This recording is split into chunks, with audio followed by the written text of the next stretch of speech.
Hello, everybody. Welcome to Scholars Portal Days 2024, Collaborative Intelligence. My name is Sabina Pagato, and I will be your host for today. So just a couple of housekeeping notes before we get started. The first thing is that this session is being recorded, and the recording will be posted to the Scholars Portal YouTube channel after the events. If you want to see the slides that our presenters are using, you can use Spot Docs. All the slides from today are posted on the Spot Docs page, which somebody could drop that link in the chat. That would be amazing. We also, oh, thank you, Gabby. We also have captions that are available today.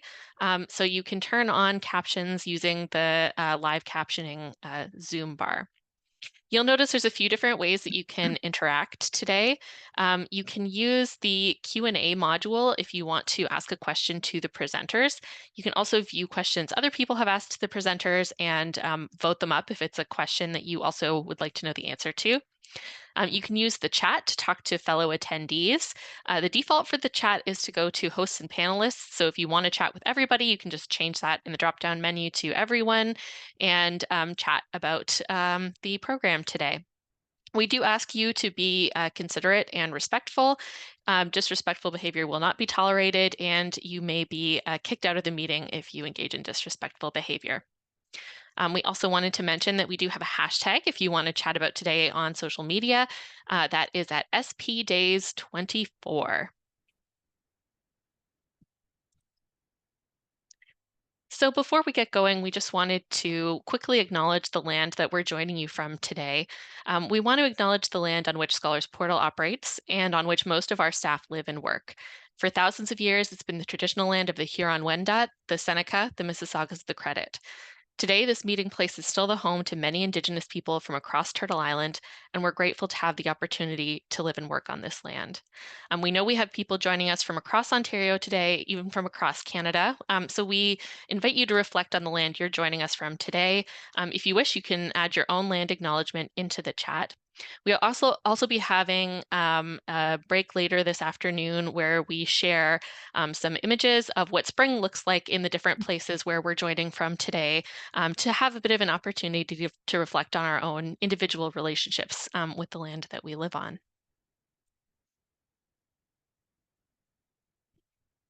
So here's a quick overview of today's agenda. As I mentioned earlier, our theme is collaborative intelligence. And today, day one, is really a focus on AI, artificial intelligence. We're going to have a really exciting panel that I'm looking forward to, an update from the OCL AI and Machine Learning Task Force. And then in the later part of the afternoon, we have a bunch of lightning talks from around OCL and beyond about how we can use AI or how we can think about AI in our direct work. So I am going to pass it over now to Catherine Davidson from Ontario Tech University, who's also the chair of the Scholars Portal Operations and Development Committee, to provide some opening remarks. Great, thank you, Sabina. I'm just looking at the numbers. We're at 189 and growing. It seems it's great to be here. And I wanted to start out by thanking you, Sabina, and the entire organizing team for all of your hard work behind the scenes that has resulted in this fantastic lineup of speakers and sessions this afternoon and tomorrow. So with the organizing team, I just wanted to do a shout out to Andrew Calgoni, Allison Hitchens, Lynn Service, and Katrina Fortner, and also Gabby Crawley and Ravit David, in addition to yourself, Sabina. So as chair of the Scholars Portal Operations and Development Committee, aka SPOD, it's my pleasure to welcome you to Scholars Portal Days 2024. Anyone who knows me knows that two of my favorite events are Scholars Portal Days and Collaborative Futures mini conferences, both of which exemplify, to my mind, the collaborative spirit, the wealth of knowledge, the creativity and inquisitive minds that characterize so much of the work that we do across OCL and within Scholars Portal. I joined SPOD about a year ago, and I also wanted to mention my colleagues on that committee include Amanda Etches, Talia Chung, Kate Davis, Jacqueline White Appleby, Marcel Fortin, Amy Greenberg, and our OCL SP co-chairs, Andrew Colgoni and Lynn Service. So we work together to set priorities, make recommendations, and identify opportunities for Scholars Portal initiatives, activities, and services. And we also provide guidance on various aspects, including staffing, funding, sustainability, and assessment. I just wanted to share, I wish I could include all the names of the folks I met, but soon after stepping into that chair role, I had the privilege of meeting with many members of the Scholars Portal team in person for a day, and I was very grateful to them for sharing with me sort of snapshots of all the work that they are involved in. And it was really super to put faces to names and also get an idea of the sheer magnitude and scale of the work that takes place at Scholars Portal, both in sort of established areas that we're all quite familiar with, as well as emerging areas of technology. Their unwavering energy and dedication have been integral to advancing initiatives that have far-reaching benefits, both within and beyond OCL. I also want to do a special shout out to the OCL SP community, who I feel have a finger on the pulse of emerging trends, and then sort of that's identifying key areas that we might want to explore further. And then that feeds into SPOD and so on. So I have an example of that in a moment. And as I mentioned, I'm really grateful to be working alongside my SPOD colleagues. Some of the highlights from this past year that grow out of this ecosystem that I described of OCL SP, SPOD, and Scholars Portal include the Shared IR project, which is now known as Scholaris. That was an initiative, a really good example of something first identified by OCL SP, and which is now advanced to a pilot stage where we're working with Scholars Portal and two schools. Another example is the launch of the first assessment of a Scholars Portal service, which is focusing on ACE, which is the Accessible Content e-portal. And the third example, there's several others, but the third example is the Odyssey migration to Borealis. Also, over the past year, SPOD, Scholars Portal, and OCL SP have closely followed the work of OCL's Artificial Intelligence Machine Learning Task Force. And some of us have participated in the Hackfest hosted by McMaster and joining the community of practice. Which brings us to the theme of this year's Scholars Portal Day, or this afternoon in any case, collaborative intelligence. I don't know about you, but I have a very superficial sort of awareness of artificial intelligence at a high level. And so I'm often wondering, okay, so what's next, or what are some concrete next steps with respect to AI and machine learning that we could explore? And so I feel our speakers this afternoon provide us with many examples of exactly that next potential steps, ranging from AI application in metadata to handwritten text recognition or impact on library services. And of course, my personal favorite is how to embrace chaos. So I'm definitely going to be watching that one on repeat. So again, a huge thank you to the organizing team for designing such a rich program for us, and also to all of our speakers for sharing their collaborative intelligence with us today. And with that, I'll turn it back to you, Sabina. Thank you, Catherine. All right. I am going to move on to our panel. So I'm going to start by introducing the moderator of our panel today, Dr. Michael Ridley, who is a librarian emeritus at the University of Guelph, where for many years he was the Chief Information Officer and Chief Librarian. Before this, he held positions at the University of Waterloo and McMaster University. His recently completed doctoral research explored the challenges of human-centered explainable artificial intelligence under the direction of Dr. Jackie Burkell, Faculty of Information and Media Studies at Western University.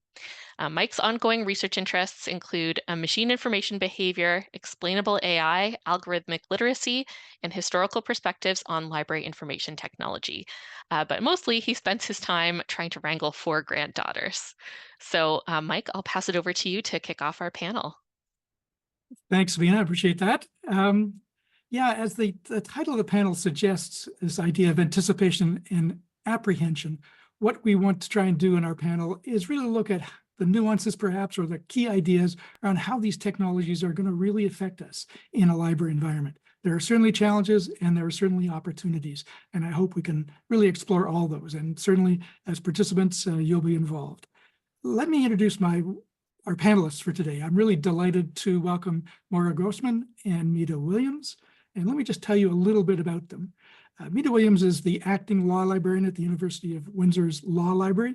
She speaks and writes about libraries, civic tech, and how to imagine better futures with others.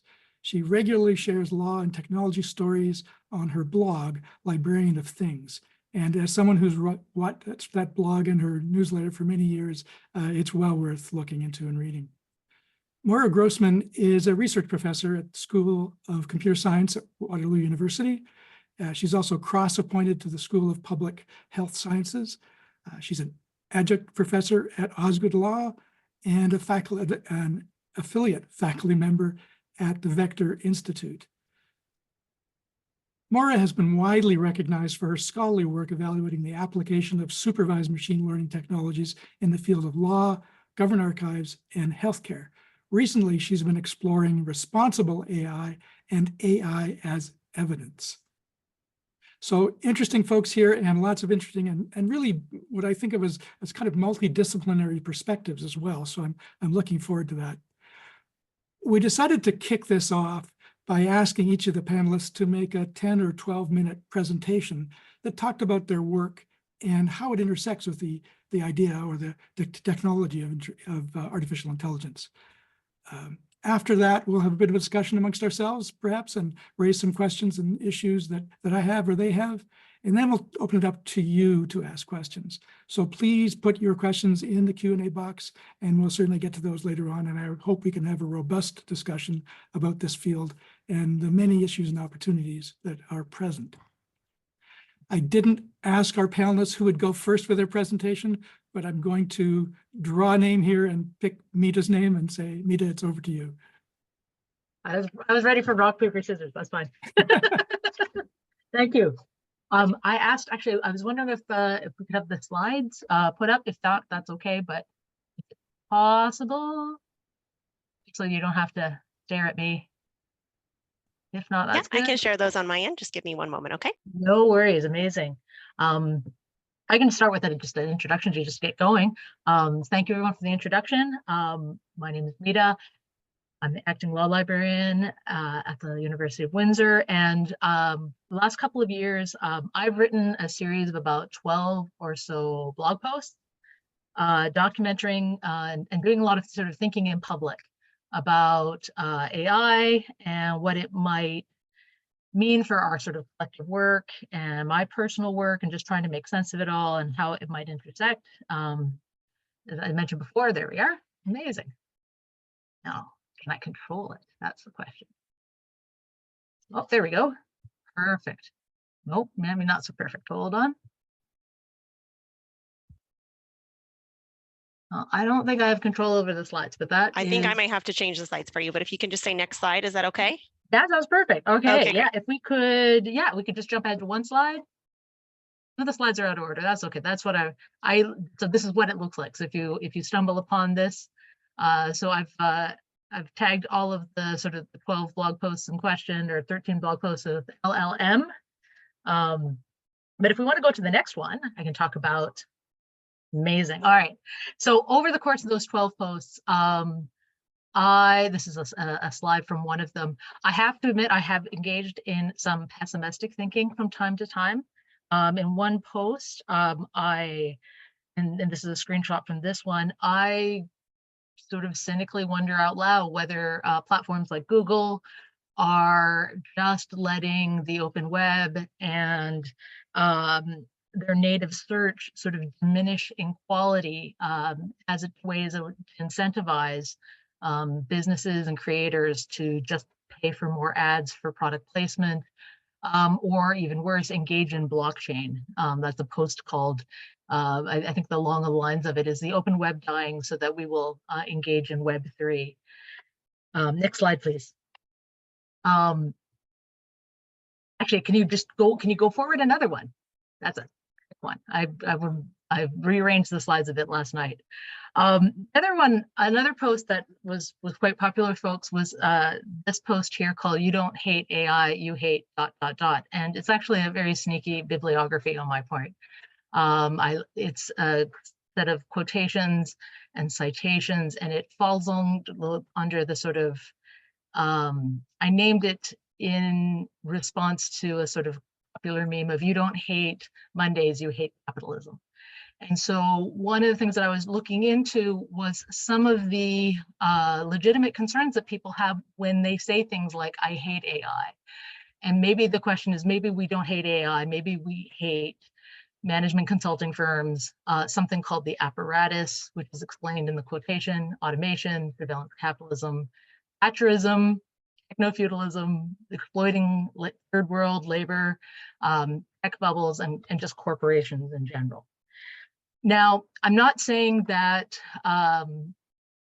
we should engage in learning more about AI because AI is bad, it's dark arts, and if there's dark arts, we should all join a defense of the dark arts class. I'm not saying that. Now, I'm not saying that, but that's not the reason why I think we're here. Can we go up to the back slide of the, there you go, Computer Lib. This is a cover of a very influential book by Ted Nelson many, many years ago, about who, one of the originators of the idea of hyperlink.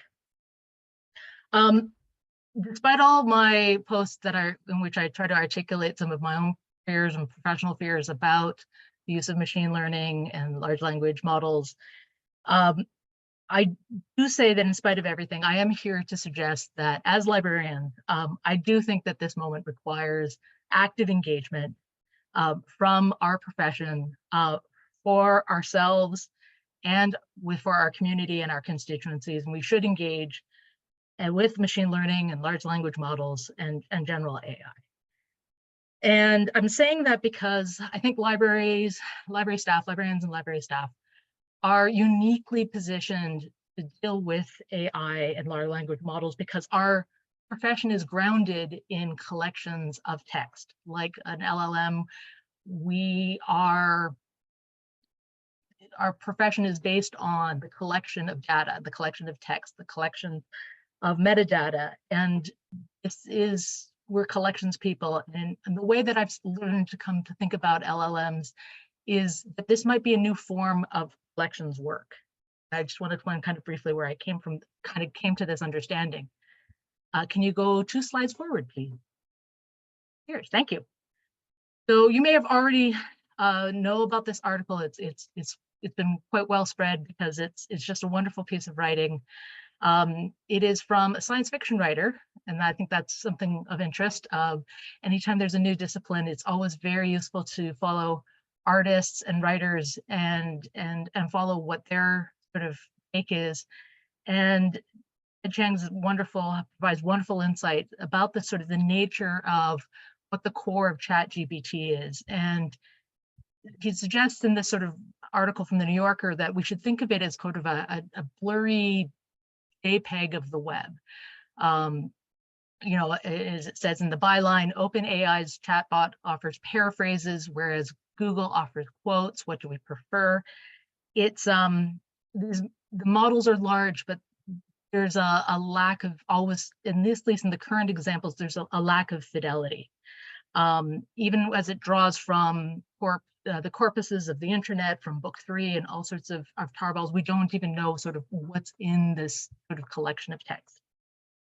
Can we go to the next slide, please? But I want to suggest that this is sort of work that libraries have done and continue to do the same sort of thing.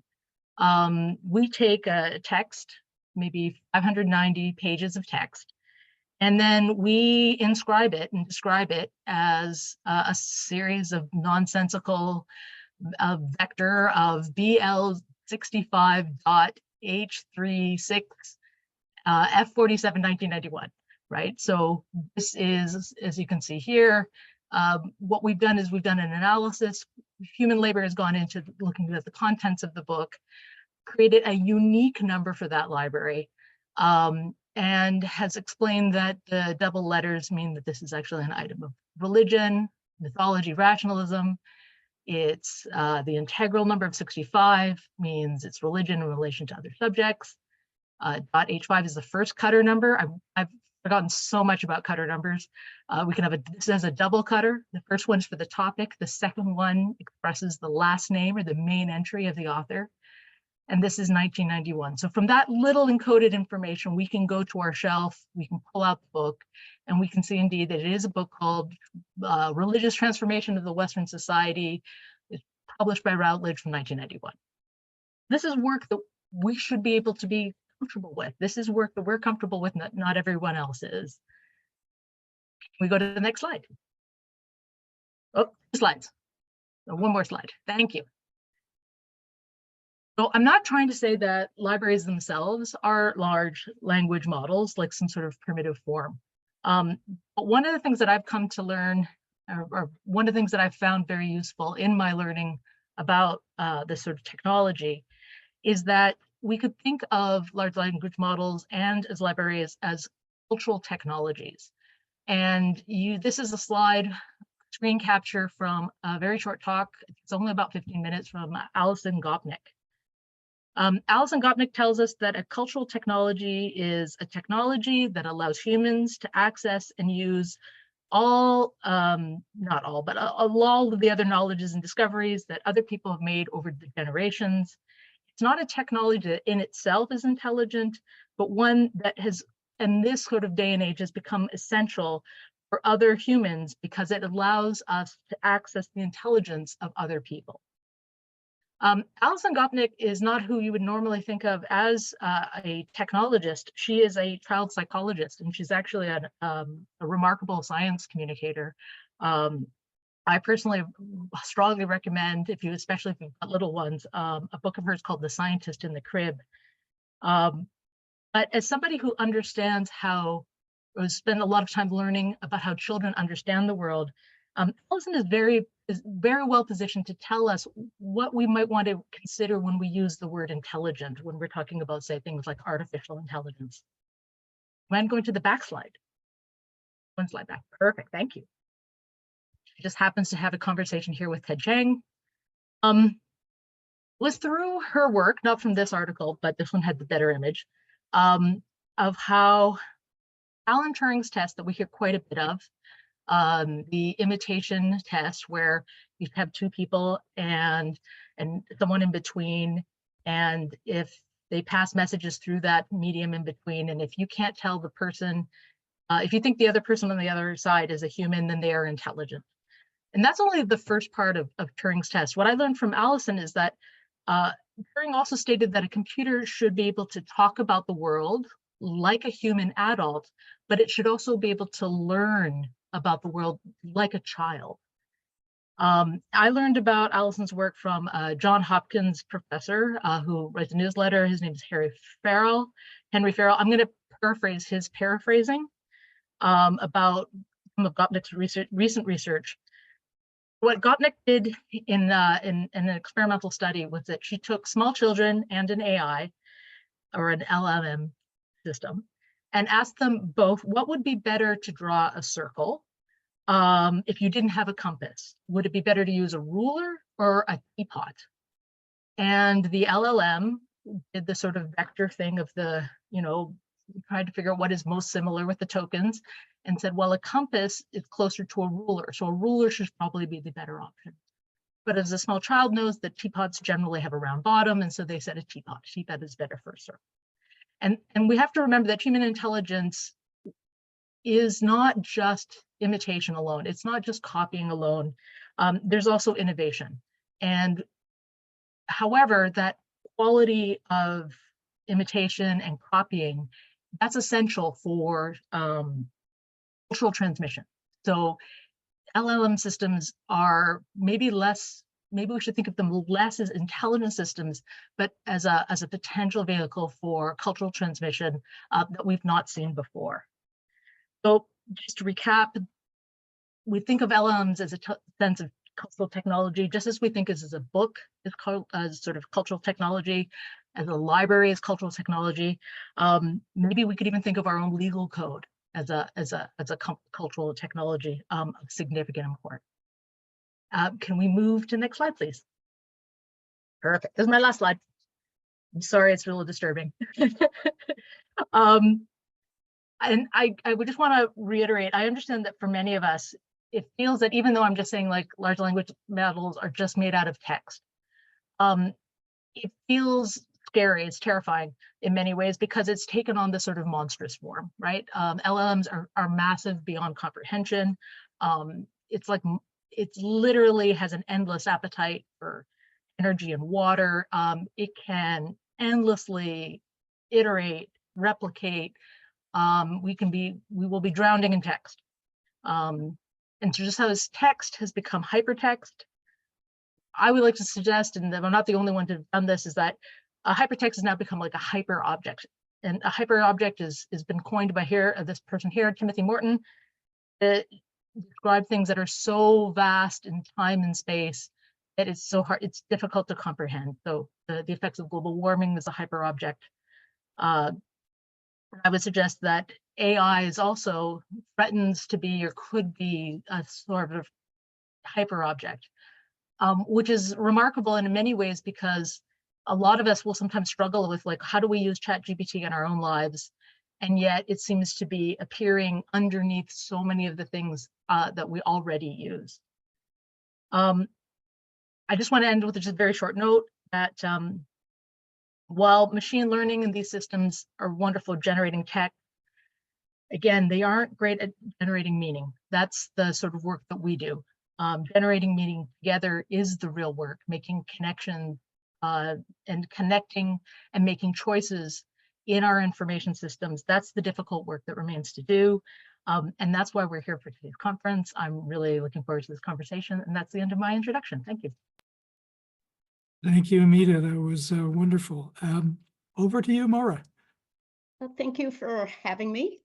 I teach both computer scientists and lawyers about the implications of artificial intelligence, so AI, law, ethics, and policy. And when I talk to my computer science students, they're on one extreme, and my law students tend to be on the other extreme. And I think most people fall at one of two ends of the spectrum. And one end of the spectrum are your techno-solutionists. Everything is dandy. AI and machine learning are going to solve all the world's problems. Nothing to see here. Move on. Let's hurry up. On the other end is the world is dystopian. All is lost. They're coming for my job. Maybe they're coming for me too. Maybe I'll be extinguished. So the truth is obviously somewhere in between those two extremes. AI is a tool. Electricity is a tool. Fire is a tool. A hammer is a tool. It doesn't have inherently positive or negative qualities. It depends what we do with it and the guardrails we put around it. So I want to talk about this spectrum. And in your world as librarians, I want to give an example of what I think is a very positive development using AI. I want to talk about a challenging but solvable problem, I think. And then I want to talk about something that to me is of great concern. So let's start with the positive end. I've been playing with machine learning since about 2008. I was a lawyer at a big law firm in New York. And my job was to find evidence. So if we had 20 million emails, to find the 50 that matter for a case, and how do you do that? And so I started to think, well, maybe since technology caused this problem, maybe technology could help solve this problem. So I started as a lawyer going to computer science conferences. And I came across a professor at the University of Waterloo who was one of the top spam gurus in the world. And the light bulb went off for me. Spam, ham being the good stuff, relevant evidence, not relevant evidence. Maybe it's the same problem, and maybe we can sort of play with spam filters to get them to help in the law. So I set out in about 2008, 2009 to work with Professor Cormack And we eventually were able to show in 2011, 2012, that actually using machine learning was not only 50 times more efficient than a lawyer, but was actually better than a lawyer at finding the evidence. Then at another conference, I ran into the chief senior state archivist for the Library of Virginia. And he was very intrigued by our tools because his job was to decide what to make public in response to FOIA requests and FOIL requests and those kinds of things. So he had huge vats of gubernatorial records, and he had to decide what needed to be held back because perhaps it had personal information, social security numbers, other kinds of things like that. So in about 2013, you know, when you have a hammer, everything looks like a nail. We started to work with him, and we were able to more efficiently and more effectively separate out for the Library of Virginia what were the records from Governor Kane's administration that should be made public and which ones should not. So fast forward to COVID-19, and we're wondering, I wonder if this same supervised machine learning technology can be used for systematic reviews in evidence-based medicine, because the World Health Organization wants to find everything, every study that's been written about COVID-19 and subsequently about Ebola.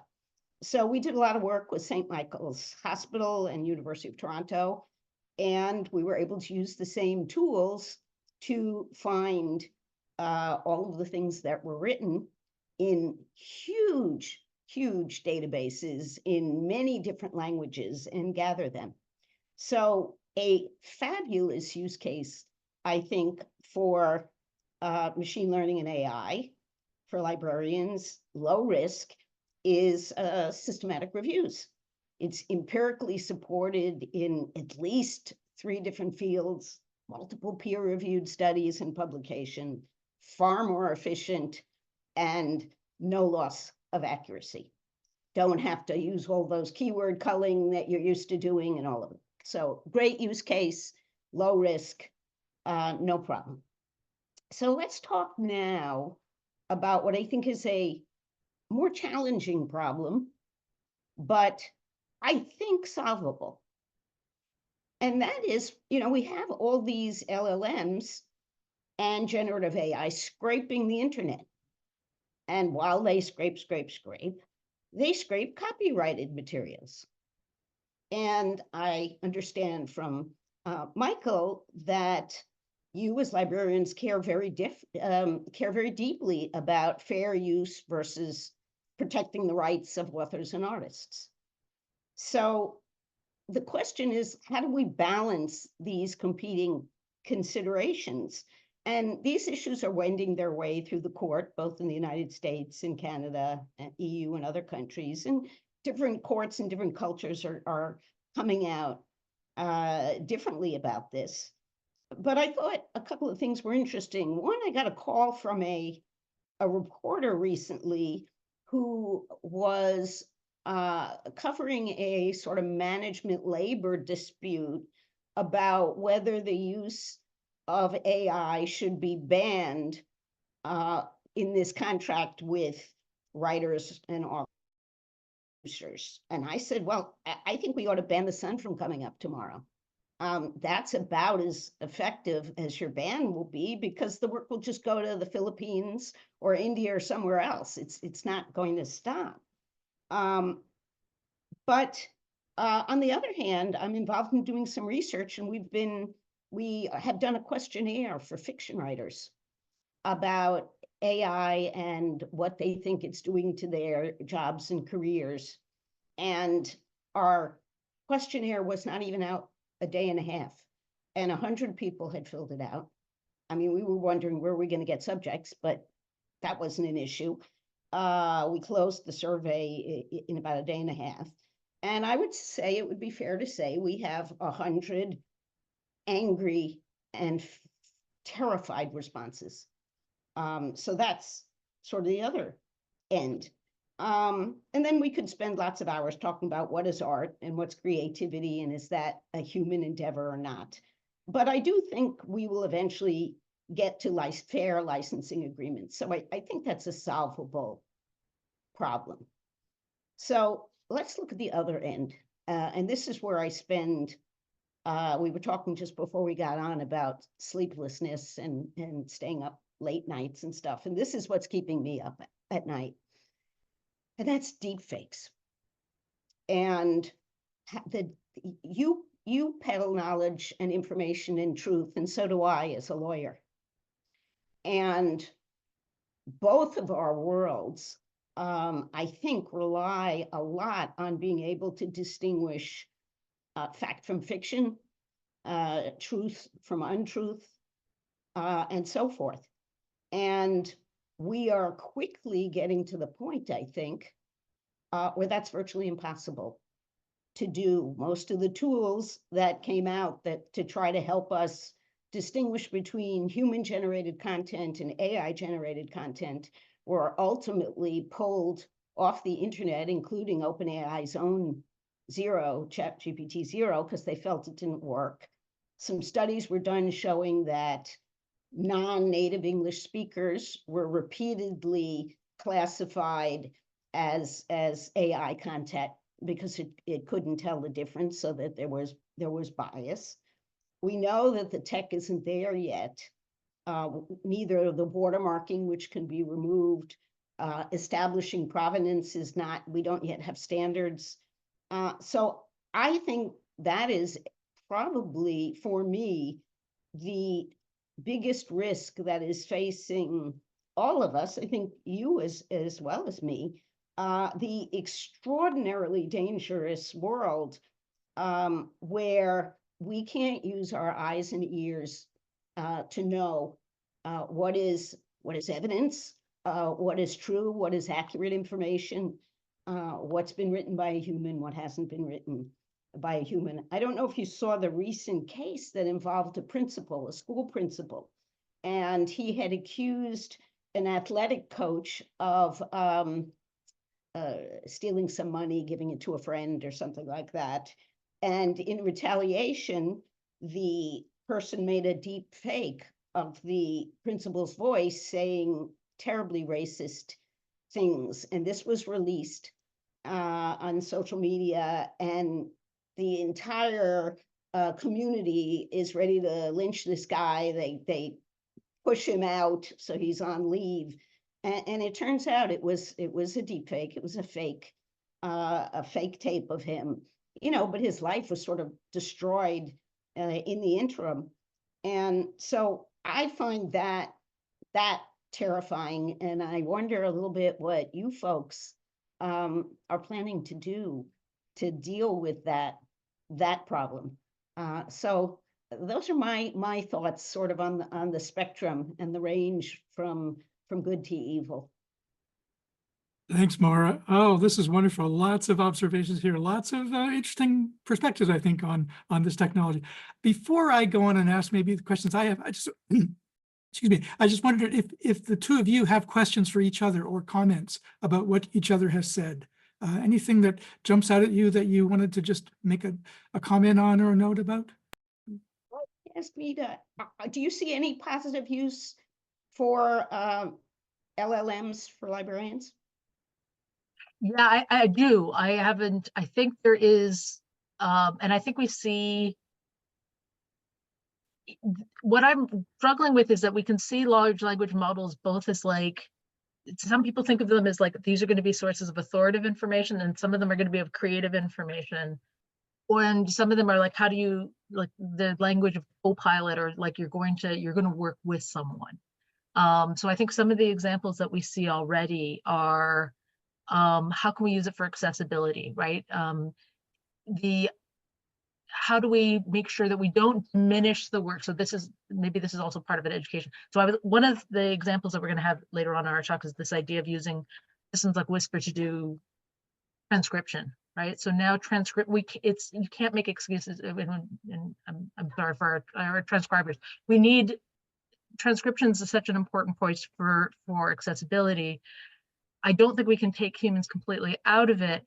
But I think in terms of accessibility and making things possible, that's one sort of immediate first use case that comes to mind that I think could be really positive. There's many other use cases. I think there's definitely uses that we can see, I'm sure. I guess my question for you is also, you've obviously a remarkable sort of depth and a wealth of experience, both in sort of law and computer science. You also recognize that law itself is going to be such an attractive place to apply machine learning because it's so text-based, it's so standardized, and that there is sort of there could be financial gain from it. Where do you see one of the sort of concerns I have is that people are just going to try to use it to figure out what judges are going to say? Do you see that, is that a fear that people are going to use it for more predictive purposes rather than like as a system to other than like help summarize or help learn? So we already have tools that do that. There are already AI tools where you can put in your judge and you can find out how long it takes them to decide things and whether they decide for plaintiffs or defendants more often and all kinds of, whether they sentence more harshly before or after lunch, which is a phenomenon called hangry. So that's already there, but we've been doing that for years. If I was before Judge Ridley, and I would send out an email at my firm and say, anybody that been before Ridley recently, and I would get the scoop. So probably using AI for that is no different than anything we've done in a less formal way or less. Where I think this will be great is in both in the United States and Canada. At least 80% of the people cannot afford a lawyer. So they don't go to court when they have actual legal disputes because they simply can't afford a lawyer. But now you can go to ChatGPT and say, draft me a complaint in Ontario Supreme Court, blah, blah, blah, blah, blah. And you can get a pretty damn good example. So I think this is going to help access to justice, I think, for a lot of people who could not get legal help before. Of course, lots of lawyers find it very threatening. But we're not, those people who are going to use it are not the same people who are coming to most of us anyway. So it's a completely different world. So I think that's very positive. I think we've had a whole bunch of cases recently, both in the US and Canada, where people have submitted papers to the court where the ChatGPT has hallucinated and cited fake cases. And that's a real problem. That's a real problem. This is good stuff. I'm going to take us in a slightly different direction, if that's okay. I think one of the key apprehensions people have about AI is whether or not it operates in alignment with human values, that somehow it's got other objectives in mind. This is often, as I think you know, described as either human in the loop or more fundamentally the idea of human agency within this technology. Both of you have written about this. Mara, you talk about explainability and accountability, and Mita, you've talked about losing the human voice or the human presence in this technology. As Mara has just described, AI is increasing in its success and its, in a sense, autonomy as well. So how are we going to maintain this alignment or this agency with human values? And in fact, can we in fact do that? Who would like to take a stab at that first? You want to go first or should I? No, go ahead. Okay. There is an issue. Just because you ask AI to do something doesn't mean it is going to do it the same way that you or I would do it. So we saw that, for example, in AlphaGo, where the AI made moves a human would never have made.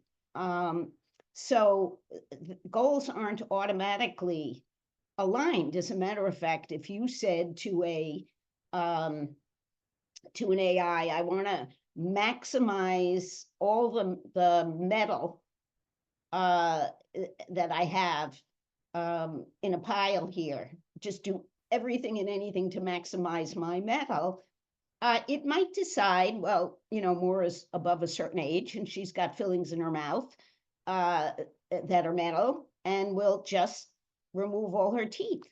And that would certainly be a proper way, I don't know about a proper way, a way to achieve that goal. It may not be aligned with your and my values for achieving that goal, which would not be killing Maura and taking her teeth out. Now, for simple systems, it's possible, I suspect, to build rules into a system. So I suppose you could build an autonomous vehicle that you told either to prioritize passengers or to prioritize people outside the car. So it could be done. I don't know about for everything, but we wouldn't agree on what those outcomes should be anyway. There's no universal agreement, because when you ask people how the car should be built, they will tell you that it should save the maximum number of people, whatever the maximum number is. And if you ask people what car they will buy, they will only buy the car that prioritizes the passenger. So I'm not even sure we would agree on what those values should be, because we don't all agree what it means to be fair, and we don't all agree on things like affirmative action and all kinds of other stuff. So, I always say, before you can tell a developer how to program something, you have to come to a consensus definition of whatever it is you're trying to program in. And we aren't there yet. We aren't there yet with privacy. We aren't there yet with fairness and many other concepts. Ida, do you want Well, to take a crack at this? Yeah, this is such a big question, and it's a great answer. I think the understanding, and I think I can build off of that, is that the human values have to come outside of it's not going to be found in the rules. We can try to do a rule set, but we need to, I think it has to be outside of the rules.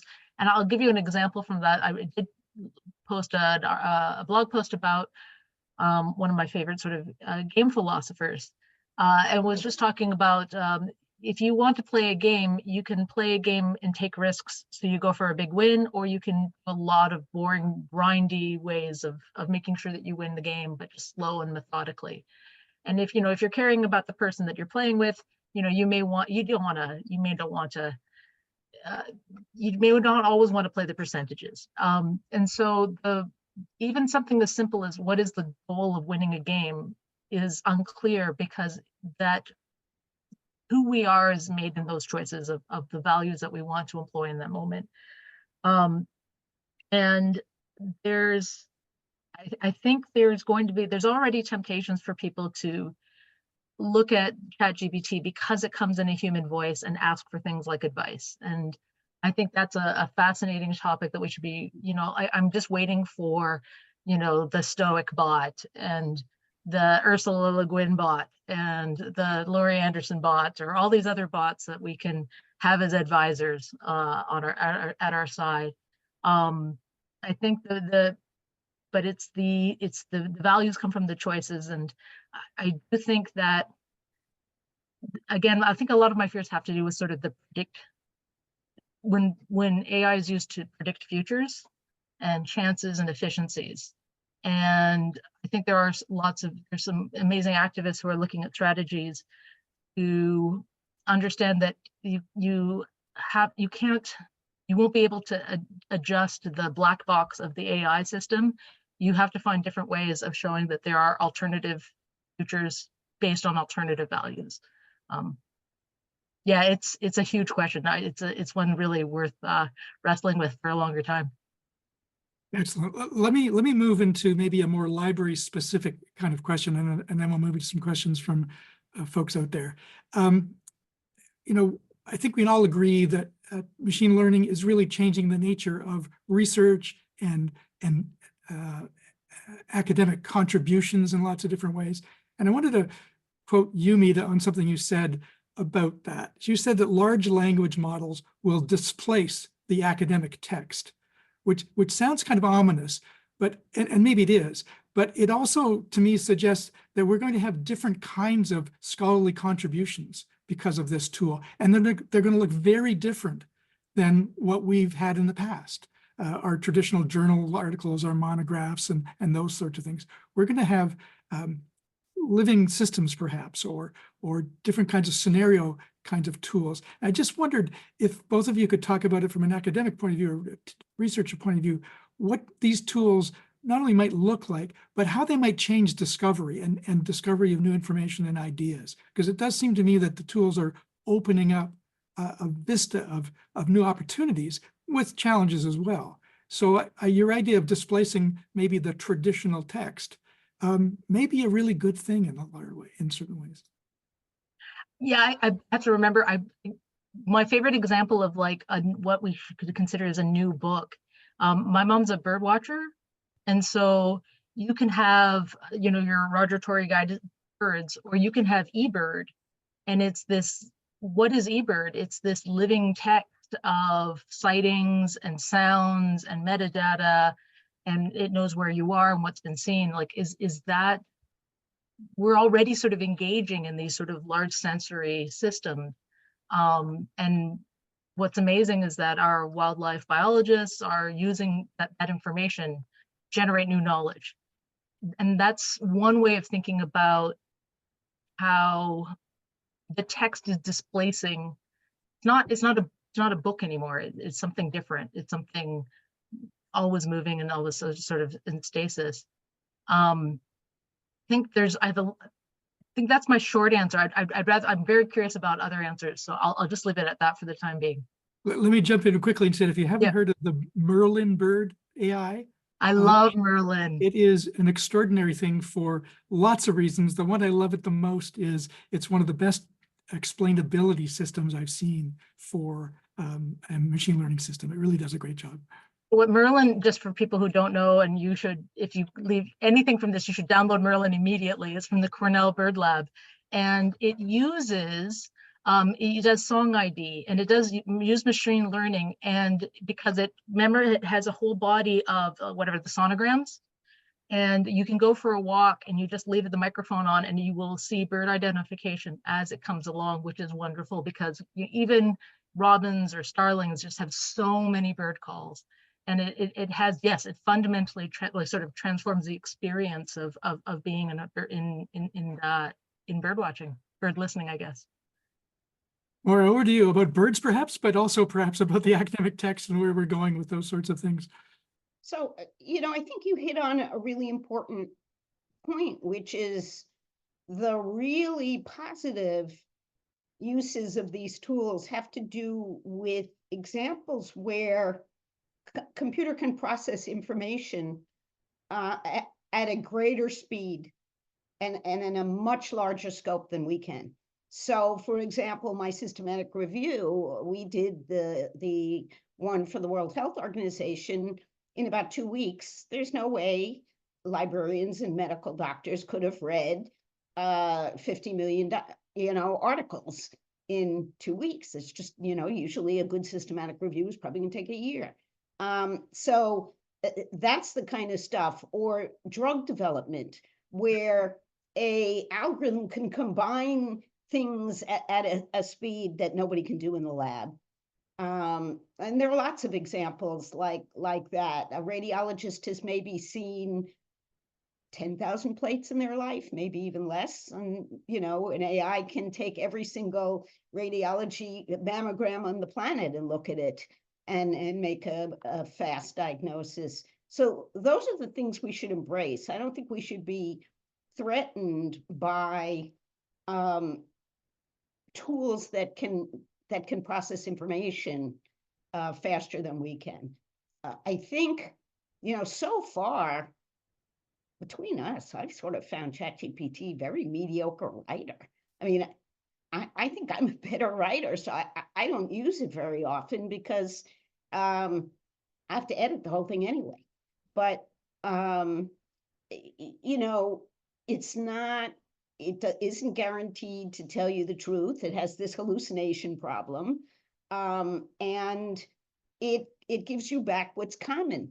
So in any endeavor that requires some degree of human empathy, creativity, those sort of uniquely human characteristics, it's not going to do very well. So at least now. So I think we have to balance and use these things in the areas of research that it facilitates, and really be very careful in using it, to outsource your thinking and your judgment, and your reasoning, and all those things that we do particularly well. Excellent. Let's go to the question area. Catherine Steves asks of you, Mita, can you say more about your work in bringing meaning into large language models in the machine learning world? Meaning. That was a more of an open-ended question. But I will say that one of the things that this is adjacent to meaning, but I think I just want to follow up what Dr. Grossman's comments about ChatGPT and learning, and this is the meaning. When if you're starting off, for example, as you're working at a law firm or any sort of student research, you're doing you might have to do a lot of mechanical searching at the beginning to grow an understanding of a literature review. And then over course, you have an understanding of expertise. And as you do that, it's drudgery, but you go through it and you feel you've learned through pain, and you have an understanding of the shape of a field, not just the content, but the shape. But now, one of the things with ChatGPT is that someone can say, well, here's some results. I need somebody to proofread this. And now all of a sudden, your job is to proofread a machine's work. And that to me is a loss of meaning. That's a loss of learning. That's a loss of making actual connections, making choices of who you want to do. If we're using machine learning to, we always say that ChatGPT, think of it as an intern. If you're replacing your interns, how are you going to let those interns learn and grow? So that to me, it's the threat of loss of meaning, of learning through a process. If we're taking that process out of the drudgery out of a system, how are we going to replace it with a meaningful learning journey in between? So I think that's when I say struggle with meaning, I think meaning and meaningful work, I think kind of goes hand in hand in that. Maura, would you like to add anything to that, or? No, I think that was a great answer. Let me pick up a bit on Maura, your discussion about deepfakes earlier, and I think we all agree that this is a particularly pernicious example of how this technology is being used, and very few opportunities or strategies to somehow overcome it or to put the guardrails around it, as you mentioned earlier. So I guess my real question is about those sort of guardrails or defenses, if we could put it that way. One of the things we have seen recently is a lot of regulations or proliferation of regulations, none of which seem to actually do much that would really make a difference in the area of deep fakes. So I guess my question to both of you is, knowing that this very powerful technology also has these very undesirable effects, how are we going to try to rein it in? What sort of process tools, public uprising, what will be necessary for, I think, the governance community, but also the provider communities, the industry itself, to take some responsibility about this? People are being hurt, as you suggested, as you've demonstrated, both of you. I think there are two things.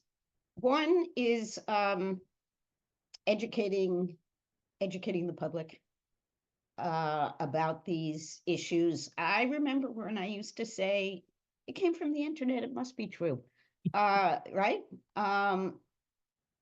We're not there anymore. We have to help people understand that and understand how to check.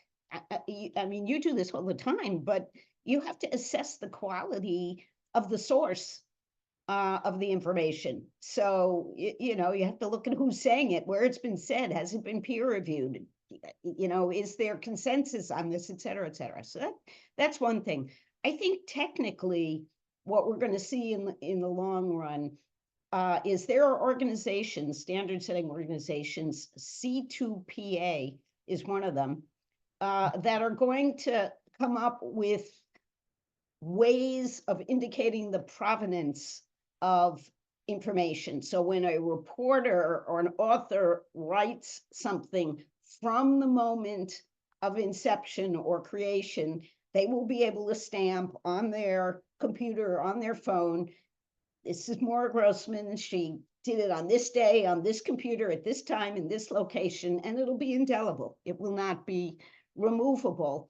And it won't be fakeable. I mean, it will be robust enough that you can trust it. Then the only stuff we have to worry about is the stuff that doesn't have that marking. But every phone will do that. But we're 3-4 years, maybe more from that. So the question is, what do we do in the interim? And I think that's just increasing education. What I worry about in the legal system is if everybody becomes too cynical, then they stop believing anything. And, you know, if you're a juror on a case and you just don't believe any evidence, then you start to say, well, you know, Michael looks like a crook, so you know, he must be guilty. And we stop listening to the evidence, and that's really dangerous in the law. But I think it's getting people to be more sophisticated and more critical about where information comes from and how reliable it is.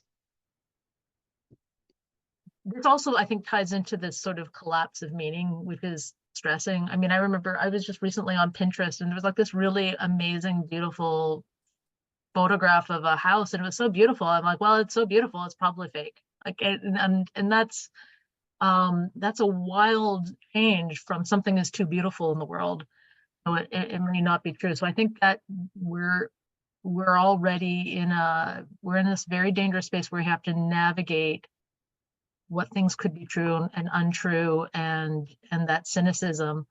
I think we are going to fall back into some old practices.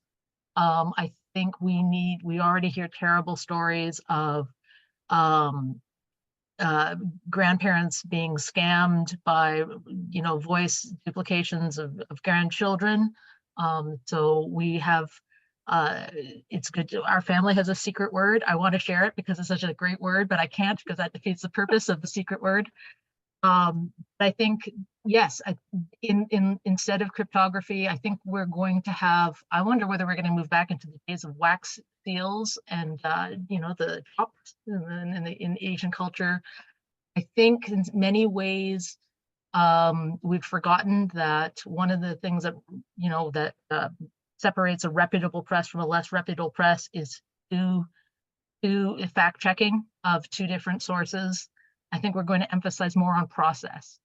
I think it's not, we are going to, yeah, I think we're going to be more process driven than product driven, because the product doesn't demonstrate learning, it's presence and process. So it's a lot, I have a lot of, some parts of cynicism where I have with AI, but in many ways, I think it could really remind us about some of the best parts of education. So I'm not entirely despondent. Only a little despondent. I'm going to go to the questions here online and ask. Chris Burns asks, I recognize the potential value of using large language models in literature reviews, but an essential element of systematic reviews is to be transparent about how you located relevant works, which databases were searched, which search items were used, etc., with a clear protocol for inclusion and exclusion. Most large language models are black boxes, which not allow such transparency. How do we reconcile these? I think, Maura, that's a question perhaps for you. So we didn't use a large language model. We used logistic regression, which is more explainable. And in our system, at least, it highlights what in the document led the algorithm to think that the document was either responsive or not responsive. We've always disclosed the use of the tools and everything in all the protocols. but I'm comfortable because I've done the research now in 3 areas where I've put this technology back to back with very high-priced lawyers, with the senior state archivist for Virginia, and with professionals from St. Michael's and U of T and Dalhousie and other places. And the technology has beaten them because we all operate as if the humans are perfect and don't miss things. The question is, can the technology do as well as the human? And if it can and it's more efficient, that's a win. It doesn't have to be perfect, and neither of them are perfect. I think, somebody had asked about what about disagreements? Well, we always calibrate the reviewers first. We have them review 100 documents, and where they disagree, we show them those documents and have them discuss them and come to a consensus on the documents, because obviously you can't train an algorithm if you're inconsistent in saying that the same thing is both in and out. Small inconsistencies are not going to really create a big problem. Large inconsistencies will. So you have to calibrate your reviewers and get them on the same place. But once they're on the same page and they're agreeing at, say, 90% or above, then you're fine. Let's go back to their questions here. By the way, before we do that, I just wanted to say thank you, Moira, for mentioning that not all AI is large language models and generative AI. There are many forms of machine learning which are not that way at all, and are certainly less controversial and have been around for a long time. We tend to get focused on that particular brand, and it's to our detriment, I think, that we do that. So a question from online, Dr. Grossman, I'm curious to understand what you mean by low-risk use case of using AI in systematic review. Also, I'm curious about how the tool searched through multiple databases and how did you achieve it, how you achieve that when a lot of them are not publicly available. Also, what do you think about how to ethically and transparency report the use of AI tools in research? So lots of questions there. Yeah, well, you definitely have to disclose your process. I mean, you have to be transparent about what you did. I say low risk because I've taken the time to do the research to show that it's better than the alternative. So if I can show that my tool is more accurate than my human would be at that task, then I think it's low risk. You also have to do quality control and quality assessment after the fact to make sure you didn't miss things the same way you would do it with humans. Our tool we attached to PubMed, you could download the whole PubMed and other things. For stuff that you can't, then we had the librarians use the broadest possible keyword searches they could, rather than focusing in and trying to come up with narrow keyword searches. We said, just use Ebola and every synonym for that. And then we'll bulk download. And we bulk download from multiple different databases and put them all in one large database. But if you have questions about that, you can email me and I can send you some of the papers if that interests you. We are going to run out of time very quickly here, it looks like. So let me just say thank you to both of you for this great conversation. Lots of good ideas. I'm not sure we resolved everything that we wanted to resolve. I think we opened up more questions than that, which is perfect. That's what we want to do. We solved it. We solved AI. Oh, did we? Oh, I missed that part. Right. Well, on behalf of everybody here, thank you so much for this contribution. It has really been fun listening to you and interacting with the folks here as participants. And all the best with the work going forward. You're doing amazing things, both of you. Thank you. Yeah, thank you. Over to Sabina. All right, thank you so much. I see there's some little applause floating up in the corner there. I am going to send us off to break. One moment here. Go back to my slides. So we're going to go on break for about 10 minutes and come back at 1:20 p.m. Eastern Time, at which point we will have an update from the OCL AI/ML Task Force. 1:20. Welcome back, everybody. So we had that great discussion and then a few minutes of break to kind of start digesting some of those great topics that were raised. And the next part of our program is a little bit more focused on practical projects and applications for AI. So to start with, I'm going to pass it over to Catherine Steeves, who is from Western University and also the chair of the OCL Task Force on Machine Learning and AI, to provide an update on the work of that task force. Thank you very much. I'm just going to share my screen here.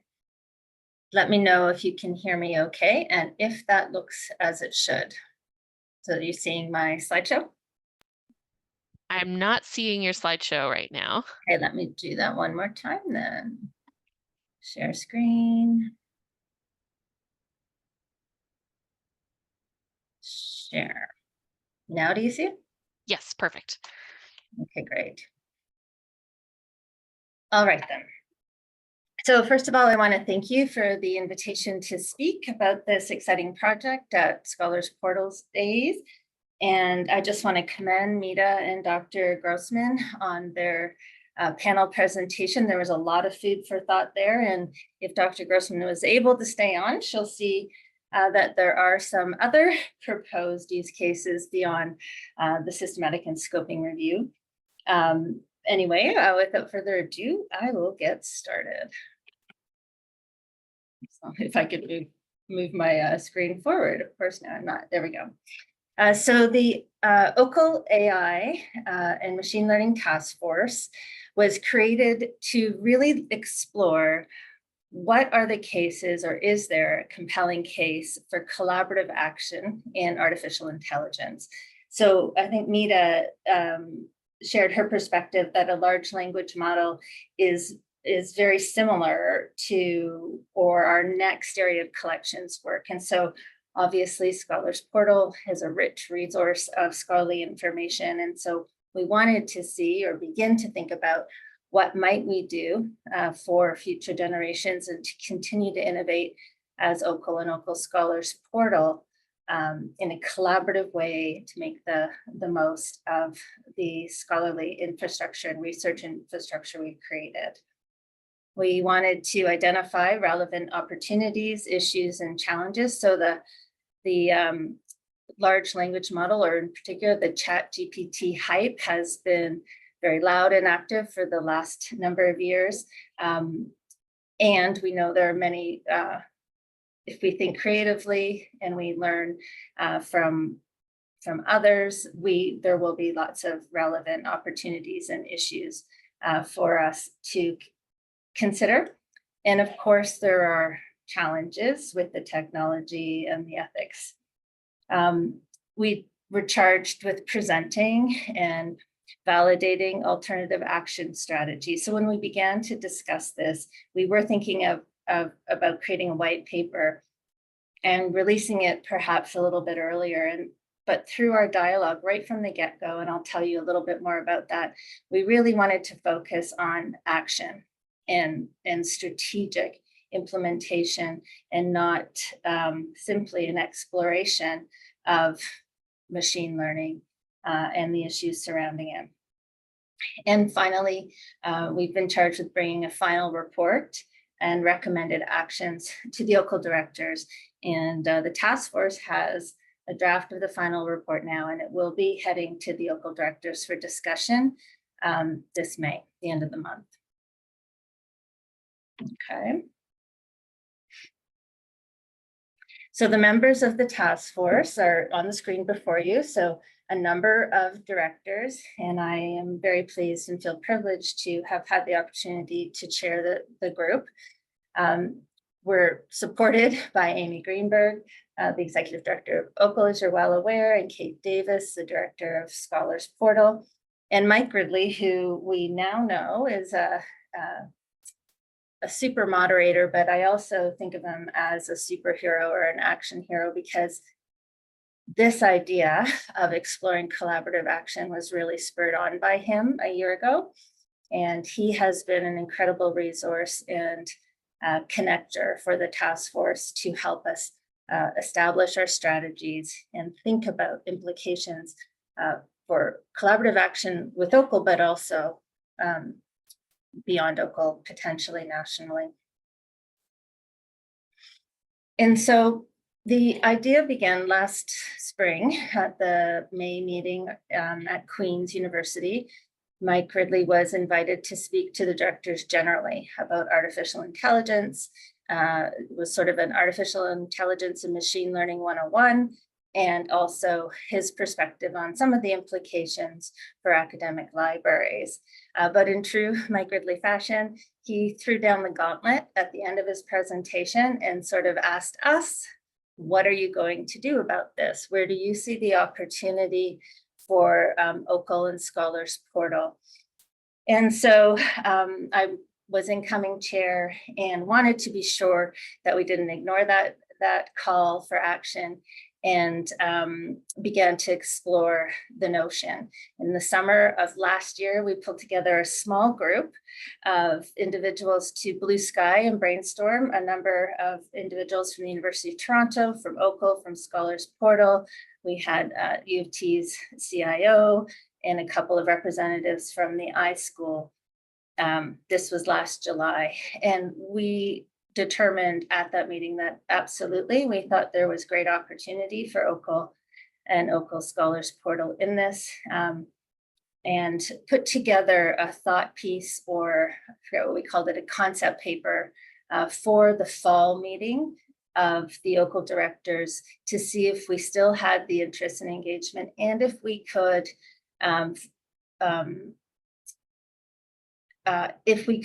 resource a project in the coming year.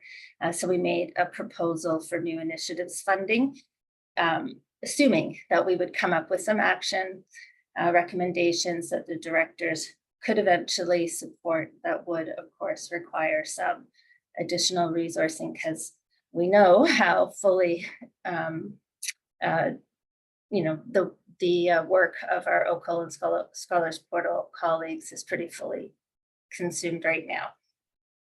And so those consultations began last summer, and over the fall and before the fall OCL meeting, we also reached out to CRKN and to the Ithaca SNR project that was looking into ANI, and to Carl and to other colleagues to let them know that we were going to be calling a task force and seeking a charge from the OCL directors in the fall.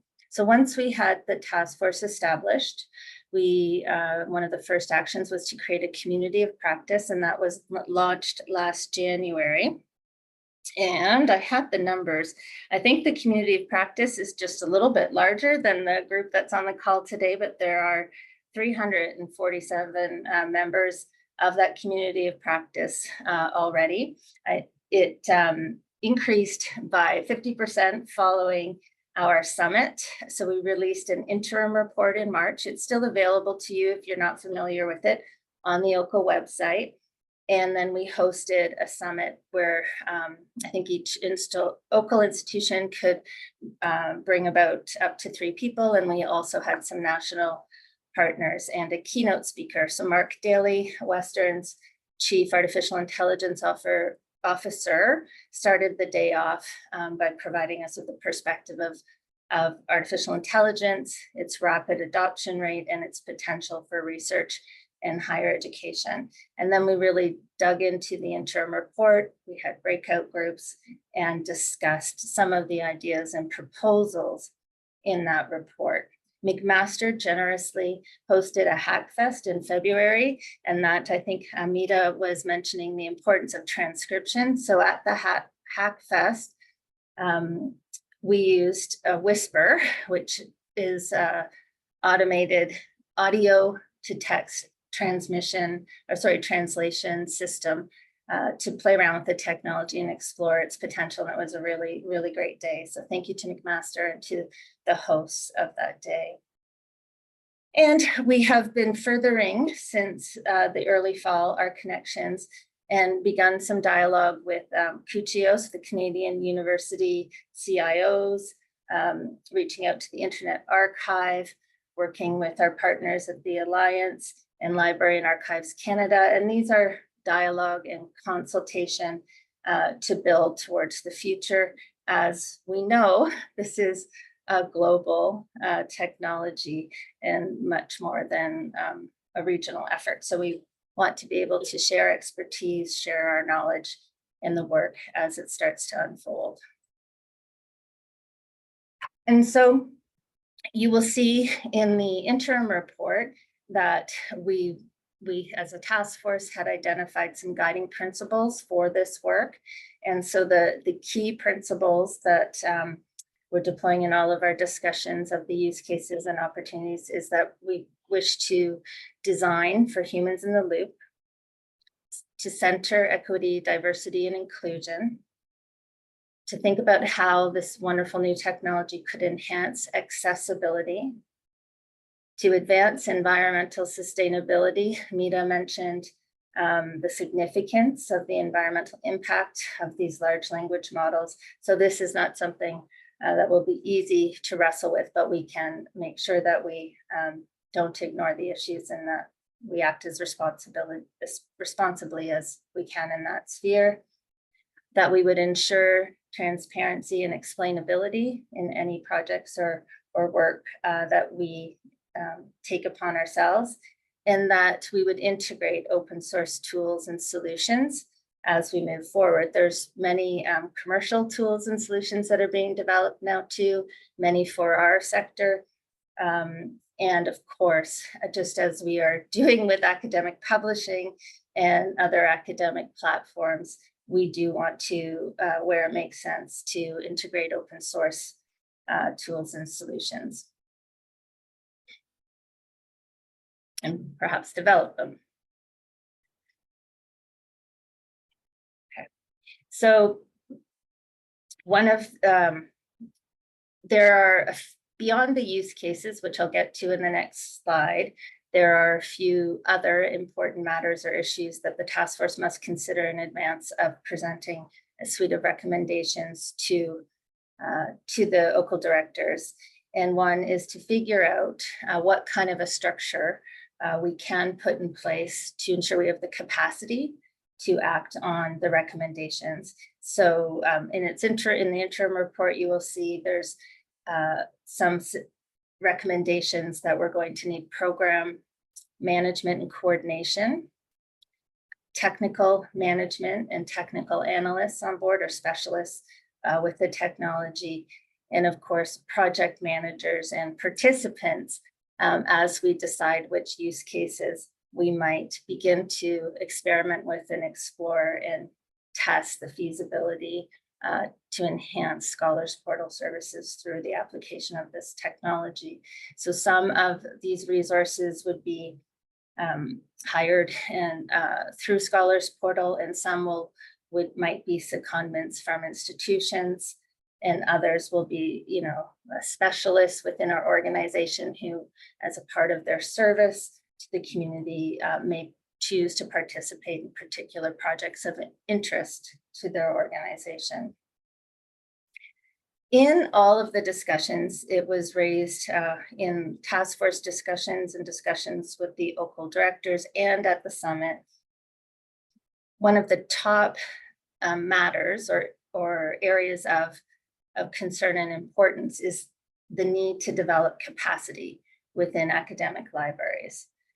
We need to develop artificial intelligence and machine learning expertise at all levels. So amongst our staff, ensure that we have a level of artificial intelligence literacy in order to be able to engage with the technology in our work with our students and our faculty, and then of course in our own operational work as we integrate artificial intelligence into our own workflows.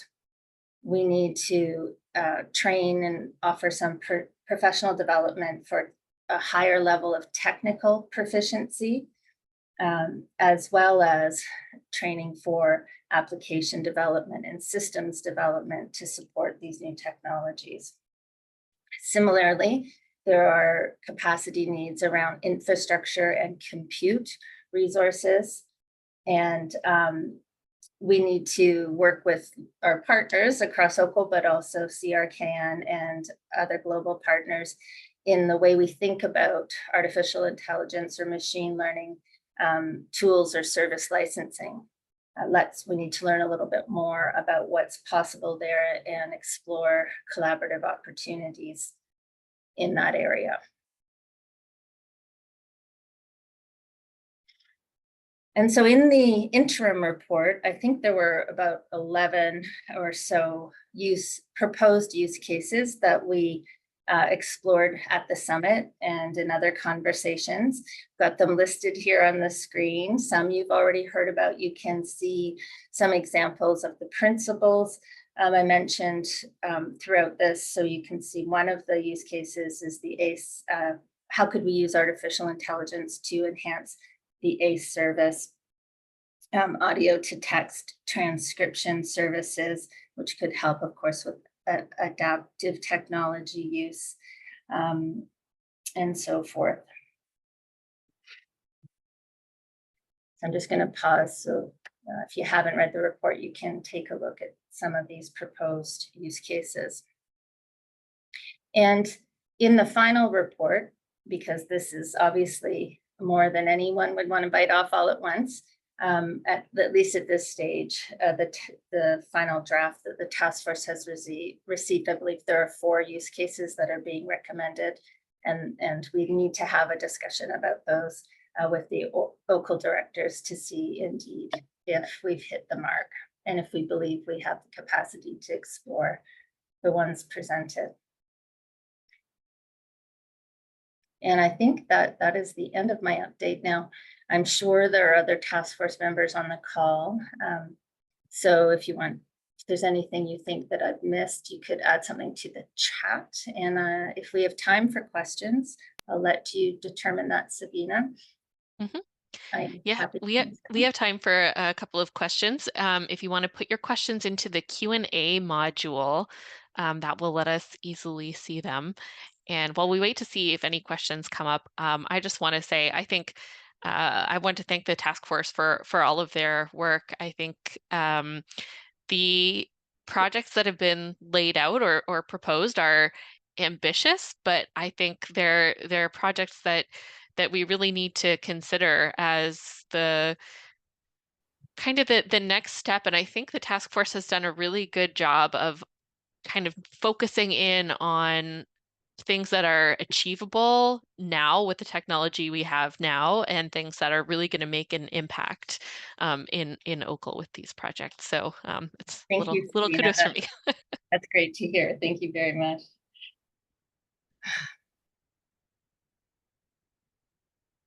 Okay. All right, there's a question that came in through the chat. It sounds like you'll be working with the usual suspects like Carl. Would it also be appropriate to work with COUT and examine the labor angle to any of these use cases? I'm not sure. I haven't, I'm not a member of COUT, and I'm not familiar with how they're organized in order to participate in something like this. I would assume we'll work with our own members of OCL, many of whom are members of COUT, and bring, have perspectives and brought forward through that vehicle. But if there is a contact you think we should make with COUT, please, send it my way if they're embarking on any exploration around this technology.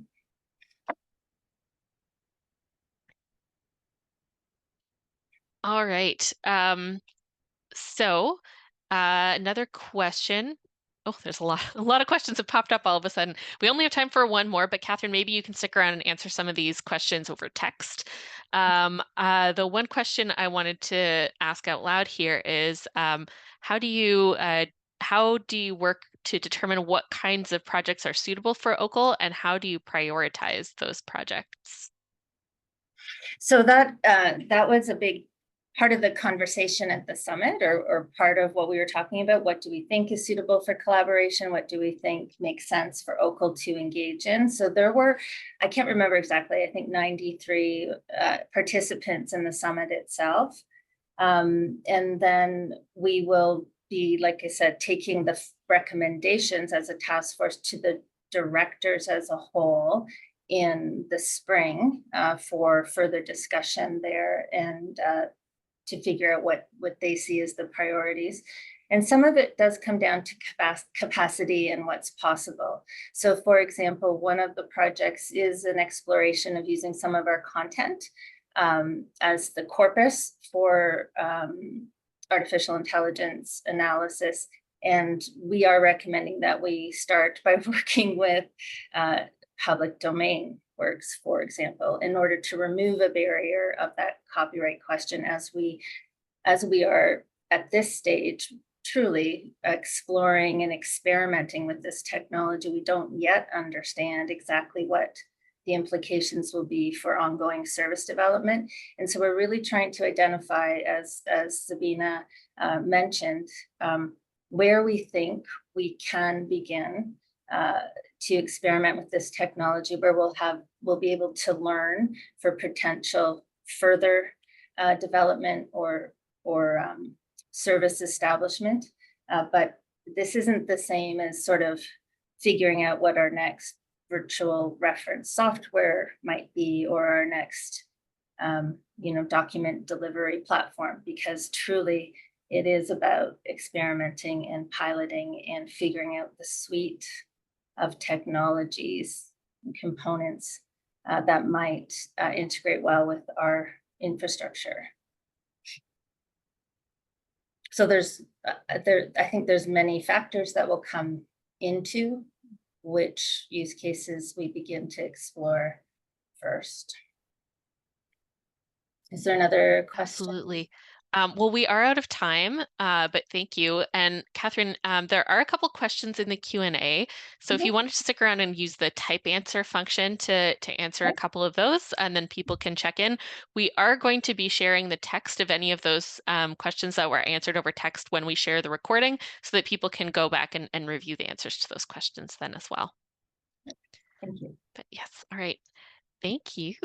And we're going to move to our next session now. We have our first group of lightning talks, and I am going to, I see some applause, so thanks all. I'm going to pass it to Lynn Service from McMaster University, one of the co-chairs of OCL SP, and very engaged member of our Scholars Portal Day planning team, who will be moderating the lightning talk session. Thank you, Sabina, and hello, and welcome to the first round of lightning talks on this wonderful day one of Scholars Portal Days. So my name is Lynn, and I work at McMaster, and I'll be your moderator for the session. So the theme for the 3 lightning talks is on actionable AI, or looking for hands-on AI applications that we can use. And I'm really hoping that one of the presenters will propose an AI tool that will help the Maple Leafs win the cup. So fingers crossed. So let's delve into the presentations. Before actually we delve into the presentations, if you have any questions, please add them to the Q&A feature at the bottom of the screen, and then I will read them after each speaker is done. Each presentation, including the questions and answers, will be about 10 minutes. So I would like to introduce our first speaker, Andrea Mills from the Internet Archive Canada, whose talk is called AI-Assisted Metadata Generation for Digitization Projects. Excuse me. So over to you, Andrea. There you are. Hi, welcome. There we go. Hello, you can all Hi. hear and see me. That's great. Yeah. And now next bastion is always sharing your screen. So here we go. Hopefully you all see that. And we will go for it. So good afternoon, everyone. I'm always happy to join Scholars Portal Days. There's always such great content, and today is no different. So very happy to be here. And I'm just going to do a really brief overview of a pilot, or I think maybe a better term for it is a investigative project that Internet Archive has been, Canada actually has been working on this past year. So We're going to focus on, and I'm realizing in retrospect, did not include this in my title originally, but we're going to focus on government publications. This has been a obsession for Internet Archive since we started digitizing in the early 2000s. And the big set, that is sort of the global set of government publications that we have, is over 900,000. And most of this material is in our Democracies Library project. But I'm going to bring it home here and talk about Canada. So there's about 95,000 of those publications are part of our Canadian Government Publications portal, we call it. Many of the organizations represented here have been working on this project in collaboration with us, as I said, since 2004, 2005. And it's mostly federal, but also a good representation of provincial and municipal documents. And it's everything: farming, home ec, vital statistics, really sort of a wide breadth of information about Canada, life in Canada. And now that we are here in the machine learning age, lots of things for humanities research, and all sorts of AI applications.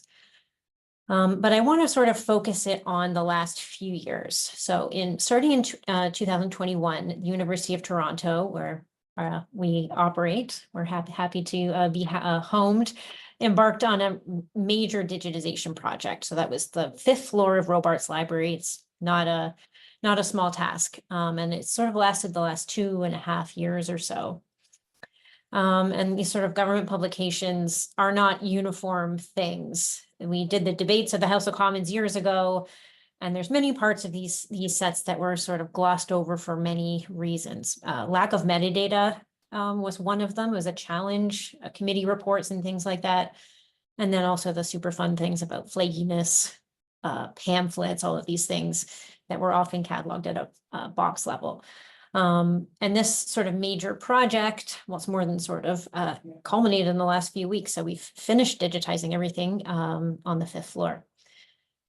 U of T committed to digitizing everything, which is incredible. And so it's all the federal documents that were here at U of T as a former DSP library. And then, as I said, other provincial municipal documents that are included. So this major set. Pamphlets are my favorite. They catch me looking at them all the time. So the clown pamphlet, you never know when you're going to work as a clown. I'm glad that it's in a digital form now. But sort of just getting to the topic at hand, about 49,000 items have been digitized as part of the last 2 years. That's 13 million pages plus were digitized as part of the project. And U of T has done an incredible job with lots of staff people. Many of you may be on the call here, so thank you, itemizing and assisting in matching cataloged data with the items. The challenge being these were non-circulating records. They did not have barcodes. So about 25,000, so just about half of the collection were digitized with proper records matched. But as we started the project, and for the better part of the first year, we were digitizing without matched metadata.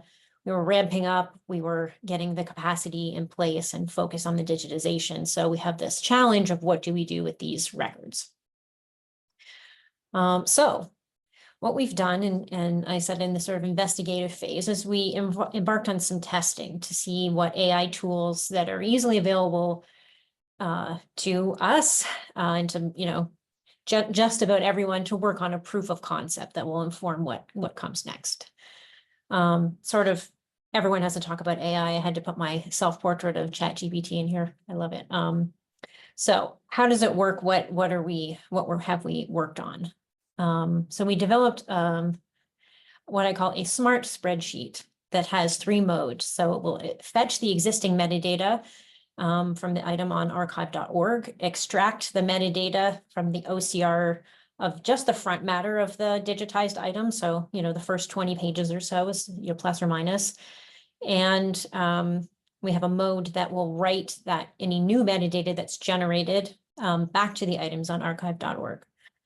And so the concept for this sheet is something that can be QA'd by subject experts. It could be GSLAs, others in a library setting to, check the AI. So just going to show it off a little bit here. You can see how brief the metadata is for some of these items, such as no metadata. I did attempt it on my favorite clown pamphlet, as you can see. Once we did the extract mode, and it also would do some improvement on the OCR. You can see some publications had successful descriptions just extracted from the digitized books. This is one that's a little bit more detail. So it's relatively successful. So we've been iterating and refining the prompt specifically for GovDocs to get higher levels of success, including trying to make improvements about serial items, serial info, and things like subtitles, which are so common in government publications. So this is the second revision of the same item. I love the, actually, too many orange pamphlets. This one is actually the first revision that you can see didn't really do a very good job. Not even using English words. Once we did some more refinement after several rounds of QA and refining the prompt, the title and publisher is now more accurate, but it does need improvement on things like dates and other aspects of metadata. So it's been very informative so far. Many of these publications will need lots of help because they're very image-based. So the OCR has detected this page as mostly images, made an attempt at finding a title, mostly failing. And this would be, at this stage of this investigation would be human edited and QA'd to refine. But I think the opportunity here is flipping the workflow for digitization projects. So for decades, we've had to do metadata before digitization, and this may give us an opportunity to digitize first, use tools like this, and then distribute the work among many people in remote locations to, work on metadata. And then after that happens, at least the way this sheet is currently working, we can run a script on the sheet to add the new metadata to the items on the archive. We haven't done that for these items quite yet. And as I sort of dismount here, I think this is just the beginning of what we might be able to accomplish with AI assistance, and really could have major impacts on digitization, especially speed and cost. Metadata is often one of the biggest budget lines. We still need the subject area experts, but this method could help match existing metadata with library catalogs, could query that catalog, all these sorts of things that we can imagine and dream about. I think we're going to do some testing to see what exactly that looks like in the next year. So the work continues. Look forward to working with many of you here on these things in the next years or so, but really encouraged as to this as an opportunity for us. So thank you. Thank you very much, Andrea. I'm just going to take a peek here, and I don't have any questions that have come in as of yet in the Q&A, but I really am curious about what I need to know about working as a clown in Canada. Don't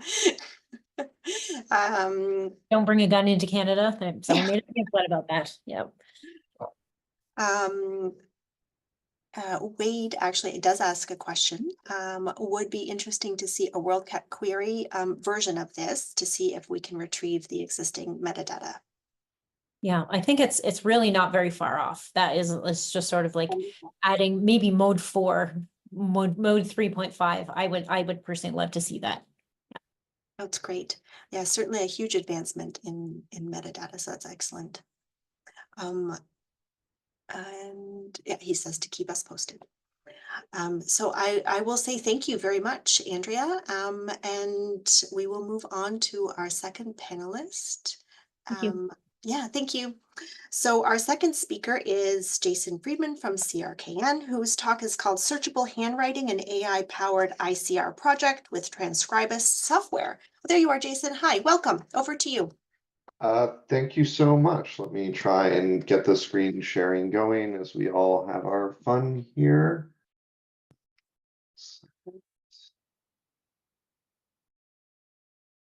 Okay, hopefully you're seeing my slides, and if not, if someone could interrupt me. Yeah. All right, great. Thank you so much. And thank you so much for inviting me to geek out about this project. Delighted to, and always lovely to see so many familiar names in the participants list. So I'll try and blast through these slides pretty quick because I know this is a lightning talk. So For anyone who has had the pain of going to our Heritage website, you will know that we have major discovery challenges, limited finding aids and indexes, limited metadata, lots of handwriting, which means our conventional OCR software is useless. If you were to say that there's a great benefit to having an online microfilm reader, you're correct, but doesn't exactly match kind of the discoverability we expect today, if you will. And it still won't after this project, but we're doing our best. So our solution, at least for making handwriting discoverable, was intelligent character recognition. It uses AI to perform character recognition. It can be used on handwritten materials. Again, that's kind of the big focus. And we conducted an environmental scan in fall 2022. And the result of that scan was that we felt the best solution was Transcribus. It's produced by Reed Co-op, which is based in Europe and is a cooperative, and now SierraCan is a member.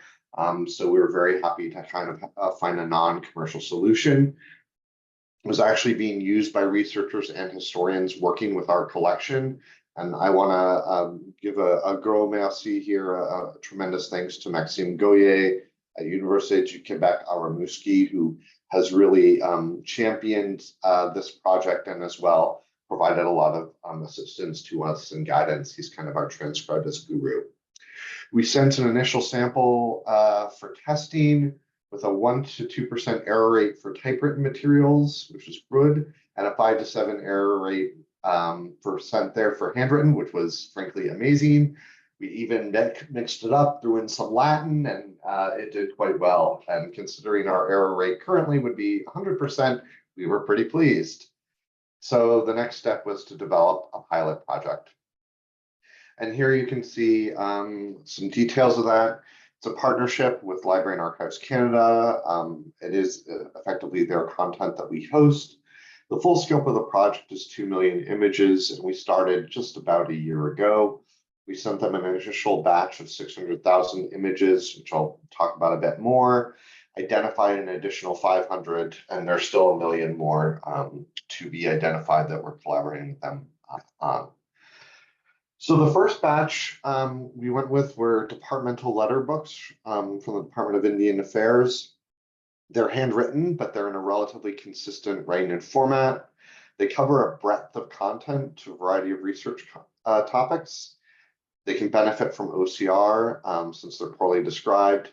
And the time period of 1871 to 1929 meant there was a low risk of sensitive content. And I'll also say that the claims researcher community, these are researchers working on behalf of Indigenous communities, filing specific claims for the government, did indicate that these documents would be helpful to them. And I'll talk a bit more about that later if I have time, but I've got to keep going here. So you can see here, these are our initial out-of-the-box results. On the left, you see the original, and on the right, what we got. And then you can see here very briefly, these are still out-of-the-box results, but comparing different models. And you can see there are little differences here and there. But in general, we were pretty pleased with the results. So now I want to get to kind of the live stuff here, and apologies, our platform doesn't support search term highlighting, but if you search a reel for Algoma, you will find this document here, and you might even be able to barely see the Algoma, but it is there, there at the end, if at the bottom, as you can see. And here, the other really cool part is now all of our PDFs for this material are completely searchable. So here you can see Nipissing there, and it is being found within the text. And you can do full downloads of our reels, and again, with searchable text.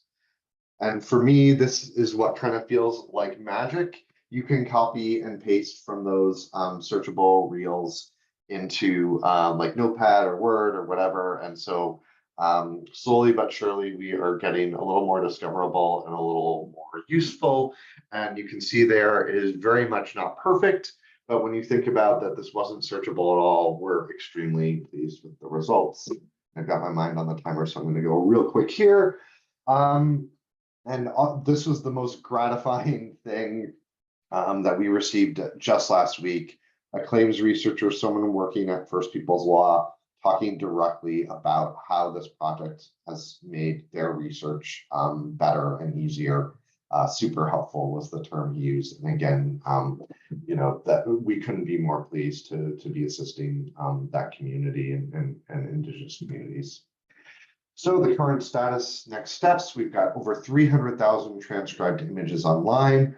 We've got 400,000 that are burning the servers down in Austria as we co-op runs their magic on them. And on our end, we're trying not to bring our network down with another 500,000 in process of being exported. And again, we are collaborating for that 1 million additional. And then final pitch here for the AIML Community Mattermost. Please join us in the Intelligent Character Recognition channel. Let's chat about all things ICR and handwriting recognition. This is lightning talk, so I think I'm done. But thank you so much. And if we do have time for questions, and I'm happy to chat and geek out as much as possible. That's awesome. Thank you very much. It's an exceptionally cool tool. And I can see, just even thinking of my own children, Jason, who have no idea how to read writing, and especially cursive writing, that this might be a helpful tool for them when Nana sends a holiday card to them that they can't read. There are a few questions. I'm not sure if you can read them or if you would like me just to pick the first one that was in the. I Okay. can read them. Do you want me to read it out loud, or Sure, I should can. just- Do you want me to start with the first one for you? Sure. Okay. Is Transcribus somehow integrated into LAC's Colab? So the volunteer tool for transcribing, tagging, and translating materials, and there's a URL I can put in the chat after. And if not, are there plans to create such an integration so that users of Colab can proofread machine transcriptions while using them for research? I don't want to speak too much on behalf of Library and Archives Canada. I know that they are a collaborator on this and they are experimenting with Transcribus, and we have talked about Colab. But unfortunately, I would leave it to them to kind of give any more detailed plans. And I'm sorry, Carolyn. And then the question carries on. Is it like a script that you're running in the background before somehow uploading these materials to a Discovery platform? So I guess that was a part 2 of that. Yeah, I mean, there are scripts we run and import tools that we use for our Heritage platform to bring this material in. And it's Alto XML and the findable PDFs are sort of what we're importing. And just being mindful of time, I will just pick one other question. This is awesome. Do you have an interface that would allow folks with screen readers to read these documents? Not yet, but we have major interface improvements that we have planned, and so eventually we do want to do that and also expose the transcript directly in the platform. Wonderful. Well, Jason, I will say thank you. There are a number of other thoughts and questions that are posted, and I'll just leave that to you to respond to later on. Is that okay? Will do. Okay, Yeah, great. yeah, I'm happy to. Oh, I lost my screen.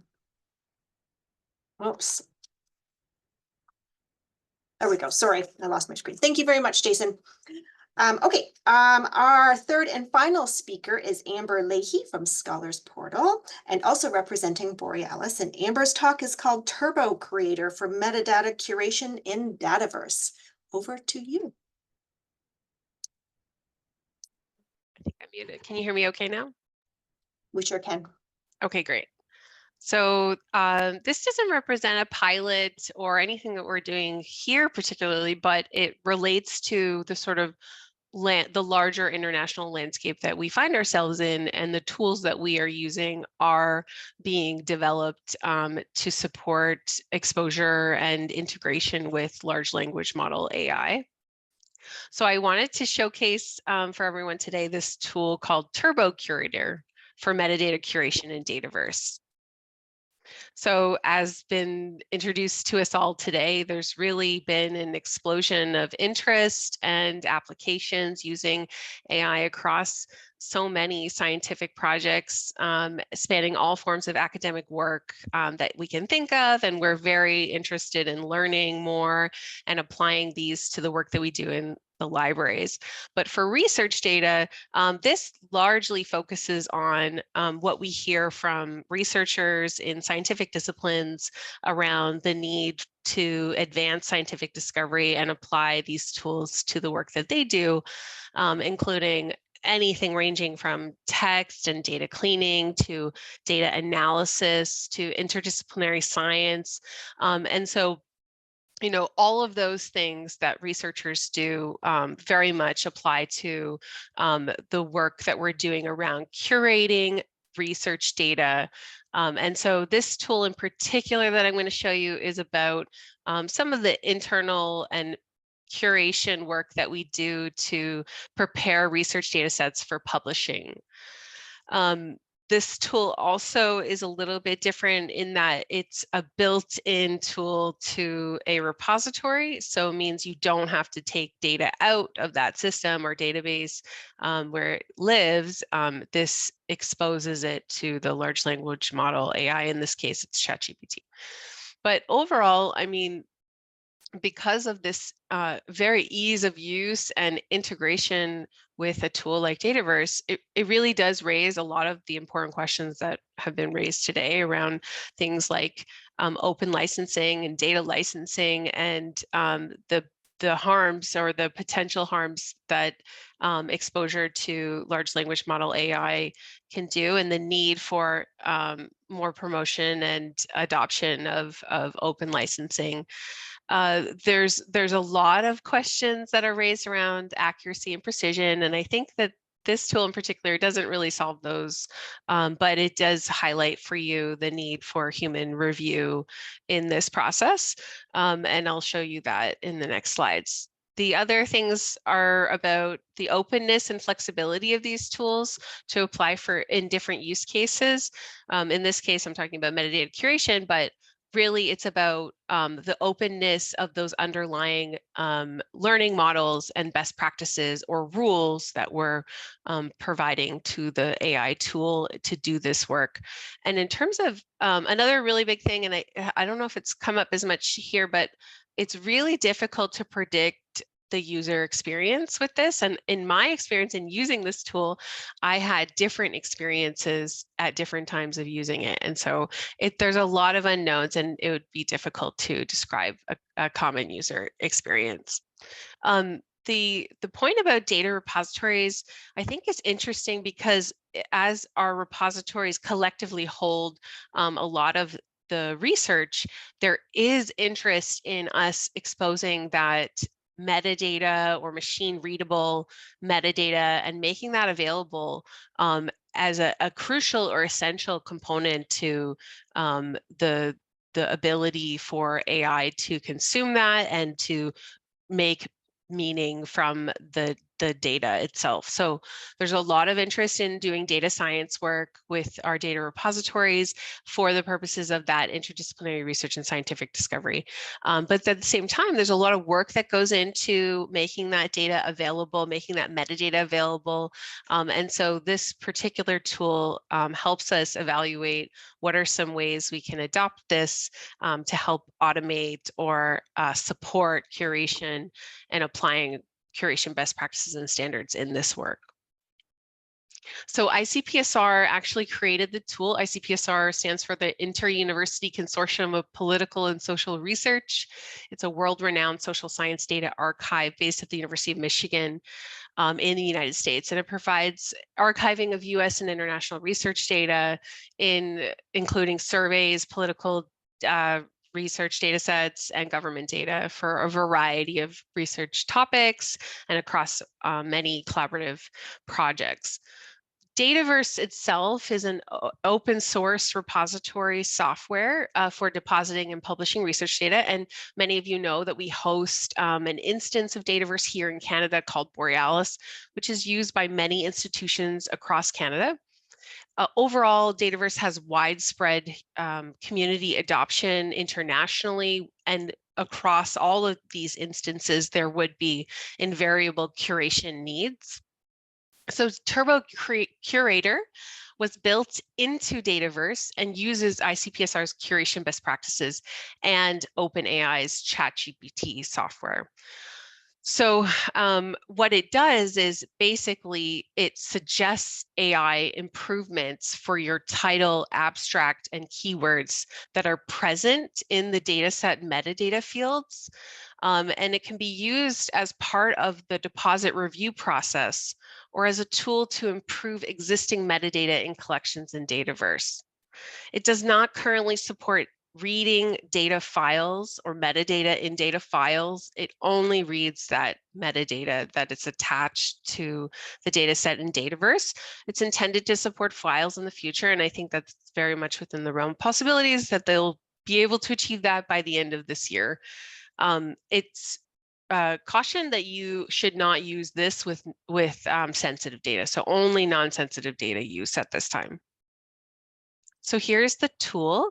You can see it's built into the interface, and I can access it after entering some metadata. So in my first case, building on what Andrea said, if you don't have any metadata, that's going to be a problem for the AI. So I'll show you what that looks like. So I launched the tool, and it takes me to this prompting page where it's asking me, in addition to my default inputs, which I've provided, which were minimal, what other additional information would you like to include? And here's some of the things that we're looking for you to prompt the AI to suggest improvements for. So I added some text there. I said, this is the monthly release of the labor force survey for January 2024. And anything I could think of, but I didn't want to go too far, just to see what it would do with the minimal input data. And you can see that they also provide some helpful documents, including more information about the tool, frequently asked questions, which are all available online. You can also click to view more about their terms of use, including their data sharing agreement and how it works. Then you would just simply submit. So it was able to improve my title very clearly using ICPSR's best practices. And it did improve my original entry title, which was not a very good title based on the additional input information I provided in that previous slide. And here's the rules that they provide to the large language model AI to improve those titles for you. So it was not able to give me a description, understandable, but I'm going to show you how I was able to improve that. And here are the rules for how ICPSR defines best practices for creating descriptions for data sets. And again, it wasn't able to give me any keywords because I didn't give it any input information. And there are the rules. And it's important to note that this tool does require a human to interact with it. It does not automatically update your metadata in Dataverse. It requires you to copy that and paste it in. So there's some usability considerations there. So I did add more descriptions. I actually used the previous month's release of this data's description to see what it would do. And so I entered that description as well as some keywords that were based on the previous month's release to see what it would do. And so it was able to improve this description.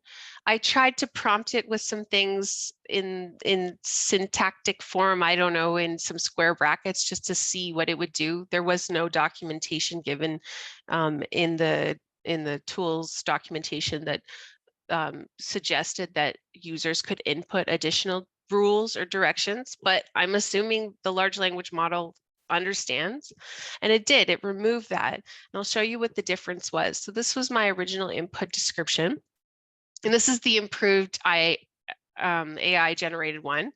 And I did a little bit of a difference check with that, and you can see that overall the AI suggested description is shorter in length. It's 139 words versus my original, and it removed some things that I guess it decided were not important for a description, and maybe I agree with it. So for example, it removed the historical context about the labor force survey being developed after the Second World War to address the changes in the labor market from wartime, peacetime to peacetime economy.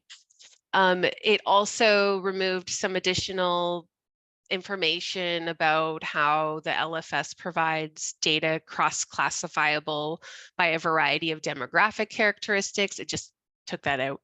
And it also removed the information about the LFS providing data for Canada, provinces and territories, and sub-provincial regions. So the geographic units available or covered by the LFS.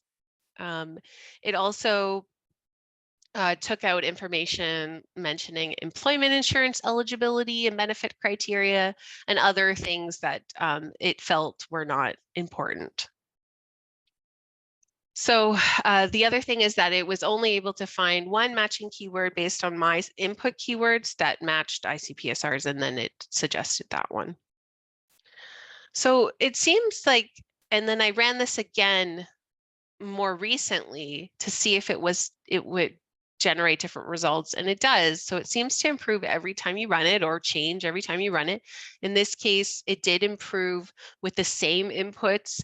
It actually decided that geography was important to include in the description, so it gave me a geographic statement at the end there. And then it was able to decide that certain keywords that I had inputted actually do match some of ICPSR's best practice keywords, and then it suggested those for me beyond just the one that it initially matched with on income. So that was nice to see, but also kind of interesting, because how would we apply this in our projects or in our workflows if it's always changing, right? So really, I just want to highlight for everyone that there are use cases for this. I think in libraries now, we are stewarding research data, and there is a lot of curation that goes into making those data sets fair. And I think that what we would like to see is some tools to help us support that work and maybe make it more efficient and effective overall.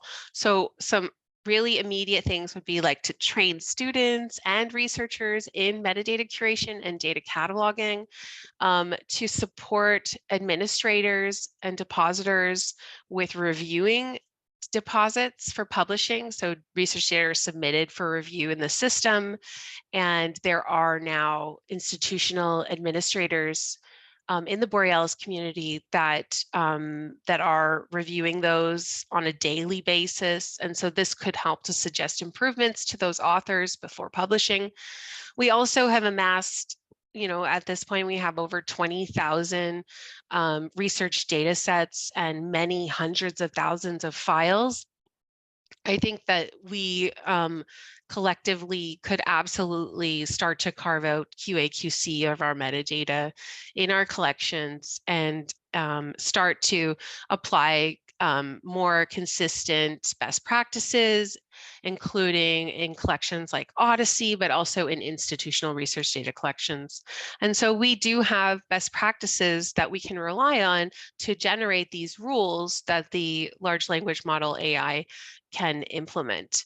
But the ICPSR Turbo Curator tool itself, it remains unclear whether we can use this tool to adapt to use our own best practices, or if we are limited to just ICPSRs. There are many, many broader Dataverse and AI possibilities in terms of applications. I've seen now people starting to investigate allowing Dataverse to perform multilingual searching, where it doesn't matter what language you're entering into the search bar to ask questions.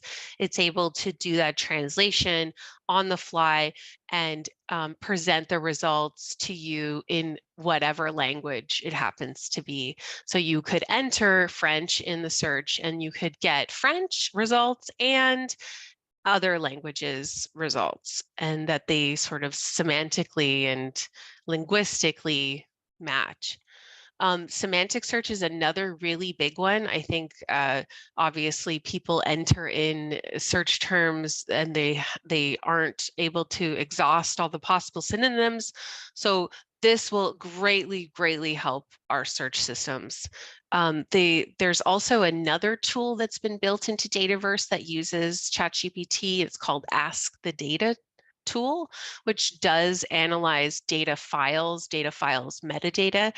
And so you can now upload a data set into Dataverse and initiate this Ask the Data tool, which will allow you to ask questions such as, what is the relationship between income and education? And it does that analysis for you. So there's just so many possibilities. Hi, Yeah. Amber, not to cut you off, but we Oh, are yeah. running over time. So I'll wrap it up really quickly. quickly. Thanks. Yeah, so here's just an example of that tool. And you can imagine all the possibilities we can do to enhance these tools in our own applications.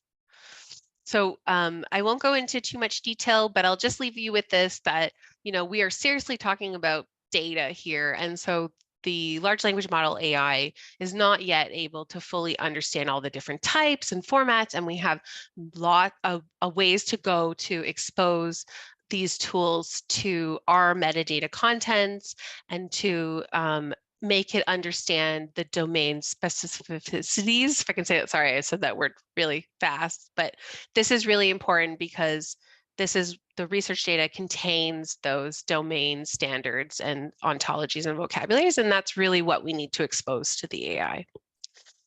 And here are my resources. If you are interested in getting started with Turbo Curator, it is available openly, and you can use it to test yourself. Thank you. Thank you very much, Amber. That was amazing. And just thinking about the time, if you do have questions for Amber, if you want to just throw them into the Q&A, and Amber, if you could just follow up later. And I just wanted to say thank you very much to Andrea, Jason, and Amber for your time and your presentations. And I think I'll pass things over to Sabina, who will take us into a break and a slideshow. Yeah, thanks everyone. I think those are some really interesting projects to hear about, and I hope they were inspiring to those of you who are listening. So we are running a little bit behind schedule. We're going to take a short break now and come back at 2:25. We're gonna do our little kind of active break slideshow, but we won't be resuming the actual program until 2:30. So if you want to stick around to see the slideshow, you can do that, no obligation. The regular programming will resume at 2:30.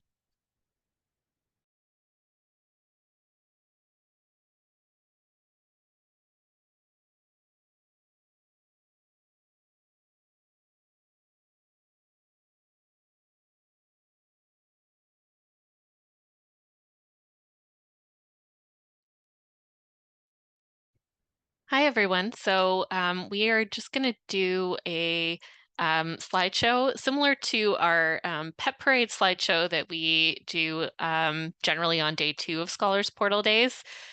This year, we wanted to add an additional slideshow where people have sent in their pictures of what spring looks like where they are in their neighborhood, since we know we're covering a wide geographic region and spring might look a little bit different in different places. So I want to start with my contribution. I live in downtown Toronto, which has a reputation of being a little bit of a concrete jungle. But in my neighborhood, all the condo buildings have these huge planters out front, which they fill with tulips, daffodils, and other spring flowers as soon as it's warm enough. So often before it's even warm enough to plant flowers in garden beds, all of the condo buildings will have these big flower arrangements out front, which is pretty spectacular. Here's a contribution from Alicia, one of my colleagues here at Scholars Portal. She sent in a picture of a beautiful purple bloom in the bright green grass, which I think is a really characteristic spring picture. Catherine Davidson from Ontario Tech sent in this collection of determined daffodils in the spring forest. So the kind of sunshiny daffodils poking their way through the leaves from last fall left over on the forest floor. This contribution is from Jessica, who says, the first sign of spring for me is the change in daylight. When I first start seeing the sun over the water on my morning commute, I know that spring is on its way, with a beautiful picture of the sun reflected in the water. Here's a picture from right outside of Robarts Library here in Toronto of the cherry blossoms in bloom, which I love these cherry blossoms and the contrast of the kind of light, soft cherry blossoms against the sort of harsh, concrete, brutalist architecture of Robarts in the background.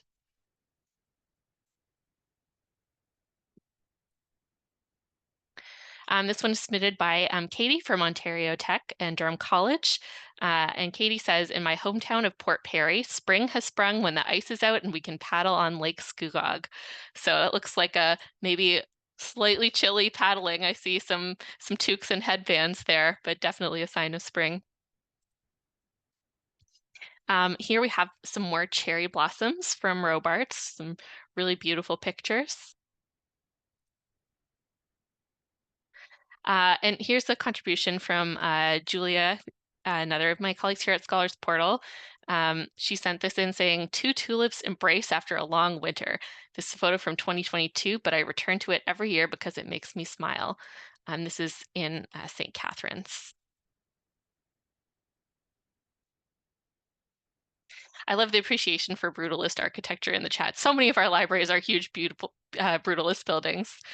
Here's some beautiful blossoms. I think they might be magnolia blossoms at Churchill Park in Hamilton, sent in by Lynn Service. Those are some really nice blossoms. Here's one from Mark from Wilfrid Laurier University, and there's a path surrounded by trees, and he says, every day I start my walk to work along this short path. To the left are budding trees and a little stream. To the right are trees and bushes. In the summer, it will be covered in a canopy of rustling leaves that cast a cool shade. The path is shared with squirrels, ducks, geese, and this time of year, goslings. Recently, I met someone from the Waterloo Parks Department picking up garbage along the path. So that is all the slides that I wanted to share from the spring slideshow. So thank you. I think we might consider doing this again next year, and I hope that this has made you reflect a little bit on what spring is like for you in your area. So welcome back to those of you who were on break, and I will move along to the next segment of our program. We have another set of lightning talks, and the moderator for this set of lightning talks is Andrew Colgoni from Brock University, our other co-chair of OCLSP, who will take it over from here. So take it away, Andrew. Thanks, Sabina. Thanks, everybody. So yes, next round of lightning talks, themed AI concepts and conversations. I will ask our speakers, if possible, not if possible, please keep your talk to about 10 minutes. We may or may not have time to answer questions live. And then to our participants, I think you know the drill. Questions go in the question box and the other stuff goes in the webinar chat. So I will start by introducing the topic of our first speaker, John Fink, McMaster University. He's talking about doing it ourselves, a very brief introduction to locally hosted large language models and their customization. And over to you, John. Okay, I am going to share my screen and I hope it'll work. I'm never confident that it will work. So I'm going to ask somebody who can speak, whose microphone would be John, Andrew would be perfect, to let me know if the sharing works. So hang on a bitty bit. You bet. Nope, wait, that's not it. There we go. All right, can you see slides? I can see slides. All right, very good. Yes, I'm sorry. My system, I never quite trust my system to work with Zoom. It's been dicey. So anyway, my name is John Fink. I am the Digital Scholarship Librarian at McMaster University. I rather expect that this will be, I'm going to put my timer just so I know, be a 5 to 7 minute lightning talk. I could talk way more about this, but I do want to be cognizant that we are running out of time. So anyway, I want to talk a little about 2017 and what happened in 2017. I don't remember the year very well, but I don't remember what I did last week, so it's not that surprising. But anyway, in 2017, this paper came out from Google Research, and one guy at University of Toronto, I don't know, called "Attention is All You Need." And this paper, which I have tried to read, and maybe you would try to read also, is a fairly brain-melting paper that has kicked off the entire current crop of AI tools that we see today are all based on the ideas in this one paper. So it's worth looking at, worth reading, even if you don't understand it very much like I do. But I'm going to talk a little about the history of what happened in 2017 and what's going on now in the field of open source / open weight transformer AI models. So briefly, in 2017, OpenAI made this thing called GPT-1, which had 117 million parameters. In case you don't know what I mean by parameters, parameters is a rough, and I mean really rough, gauge of how smart an AI model is. So 117 million parameters is not very many. And if people, I remember messing with GPT-1 back then and thinking, oh, this is basically like a Markov chainer more than anything else. It wasn't all that compelling. Then in 2018, they made something called GPT-2 with 1.5 billion parameters. That was a little bit better, but still kind of weird and, hallucinating wasn't really quite the term to use. It basically almost never told the truth. It was just patter. And these two are both freely available, but they're not very good. You can still get them today. 2020, GPT-3 with 175 billion parameters. This is what became ChatGPT, essentially, GPT-3 and then 3.5 and then 4. So GPT-4, we don't know how many parameters it has. It probably has trillions of parameters, but they stopped updating people on how many parameters. They largely stopped releasing open source code. And they should change their name, in my opinion. Not very open. These two, not freely available. So Facebook / Meta, which is an entity I have a very complicated relationship with for any number of reasons, is actually quite a good citizen when it comes to machine learning software. They either sponsored or created the main Python machine learning software called Torch. And as we'll see, they were the Kickstarter behind open source, open weights language models. So in February 2023, Meta announces Llama, a series of models downloadable under restricted access for researchers only. I put ... here because you can imagine what has happened. It was leaked within a week of being announced, even though you had to technically go to a Facebook page and say, I am a real official researcher. Please give me access to this.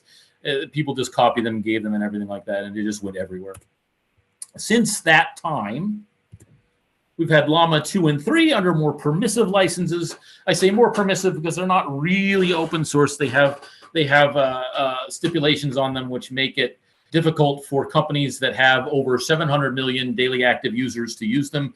Basically, they're trying to target Google and other folks to not use their code. Okay. There are tons of derivatives and relatives of these language models.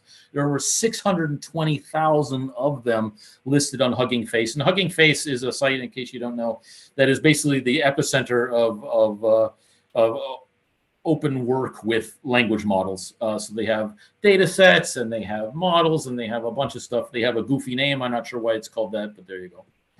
So basically these range from models on par with GPT-4 right down to ones that can run on a cell phone. And I have run Llama 1 on a very mid-range cell phone, and it works. It's slow and it makes my phone get really hot, but it does work on a Raspberry Pi. But I talk about all this because it means that libraries with equipment that we have or we can get. And I want to point out that at this particular point in time, training or retraining language models is fairly computationally heavy and may require a fairly beefy graphics card, but this requirements are coming down. But we can run stock models in-house. We can use low compute technologies like research augmented generation, which is basically telling a language model, you must consult this pile of actual factual documents and return stuff based on that. And it's supposed to cut down on hallucinations, sensible large hallucinatory results. We can train existing models using fairly low compute options to create our own new models with our own unique data on commodity hardware. And we can deploy these models in-house with less worry about uncontrollable costs and lack of privacy. So I just want to say we have a real opportunity, useful work in this area. It respects our core values like patron privacy and democratization of technology. And if I can be a bitter old man for a second, I've spent 30 years, 29 years technically, in library technology. And in that time, I have seen countless things that we have done or that we could do that we just cheerfully surrender to vendors.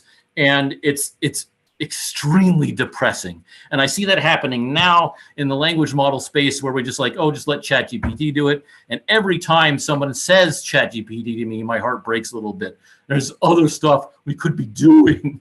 Please let us do it. So in that sense, I'm going to give you a list of a few tools that you can get, that you can work with, probably on your own laptop, provided it was made in the last 2 or 3 or 5 years, or on a larger machine, like things you can do yourself. So there's a program called Ollama, which you can run a model locally. It has a wonderful little menu for picking models based on size and capacity and stuff. And smaller models will run about just any modern laptop without fancy graphics. I run it on my own laptop, which has nothing. Llama File, which is an even easier way to run models locally. Basically, you download one file. It works on OS X, it works on Windows, it works on Linux, it works on FreeBSD, it works on all this stuff. And you can just run it like any other executable. It pops up a window that you can use as a chat window and load stuff into. And then there's another project I wanted to draw attention to, which is a particular interest for the archival crowd or the library crowd, this WorkGPT, which applies the research augmented generation, that is to say the less hallucinatory querying setup, on work format files, so a chat with a archival web format. And that is all I have. And my clock has been exactly 7 minutes, so I feel pretty good about myself. So I'm going to stop right now. Maybe. You nailed it, John. Your timing was all perfect. Right. Appreciate you. No problem. And listen, anytime you want to be a grumpy old man, you do it. I would request kindly, John, if you would turn your attention to the questions and provide a typed answer, if that's okay, so that I can move myself right along to the next session. Thank you again. Okay, so moving right along here to our next session, which is called The AI Helper, Fostering Connections and Access to Digital Spaces. This is from Liesl Schoner-Saunders from Algoma. And as I understand, we're going to be hearing from a past Liesl in the form of a pre-recording. So I will ask Sabina or Gabby or whoever's got the pre-recording to go for it. Spaces, but also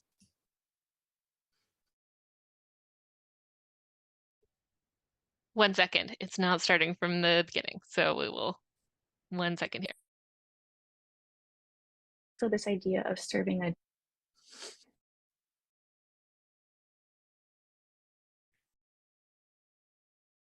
Hi, my name is Liesl Schoner-Saunders, and I'm an academic librarian at Algoma University. Today I'm going to be talking about the AI Helper, Fostering Connections and Access to Digital Spaces. I've been doing virtual reference for the last 8 years and information literacy for the last 6 years. Before I get started, I just want to start with a land acknowledgement. So I wish to acknowledge that I am on the traditional lands of the Anishinaabe Nation. I also acknowledge that I am on the sacred lands set aside for education by Chief Shingwak for our children and for those as of yet unborn. So before I get started, I wanted to talk about physical spaces and the drastic shift that's happened in the last century in our mentality towards these spaces. So you can see in my image, we have a beautiful monastic library where you have books everywhere and exclusive access. And then you have the shift where in the Yale University Library in the top right, you have computers everywhere and books are kind of in the background that you have to kind of go looking for them. And then the last image is Emory University and there's no books in sight and it's just functional study spaces. So this mentality of shifting towards more of a service perspective and meeting students where they are, meeting student demands for flexible multi-purpose study spaces, but also this idea of serving a diverse and contrasting set of needs at all times, like quiet and loud, private and communal, light and dark. Seems to be the mentality shaping our expectations of physical libraries.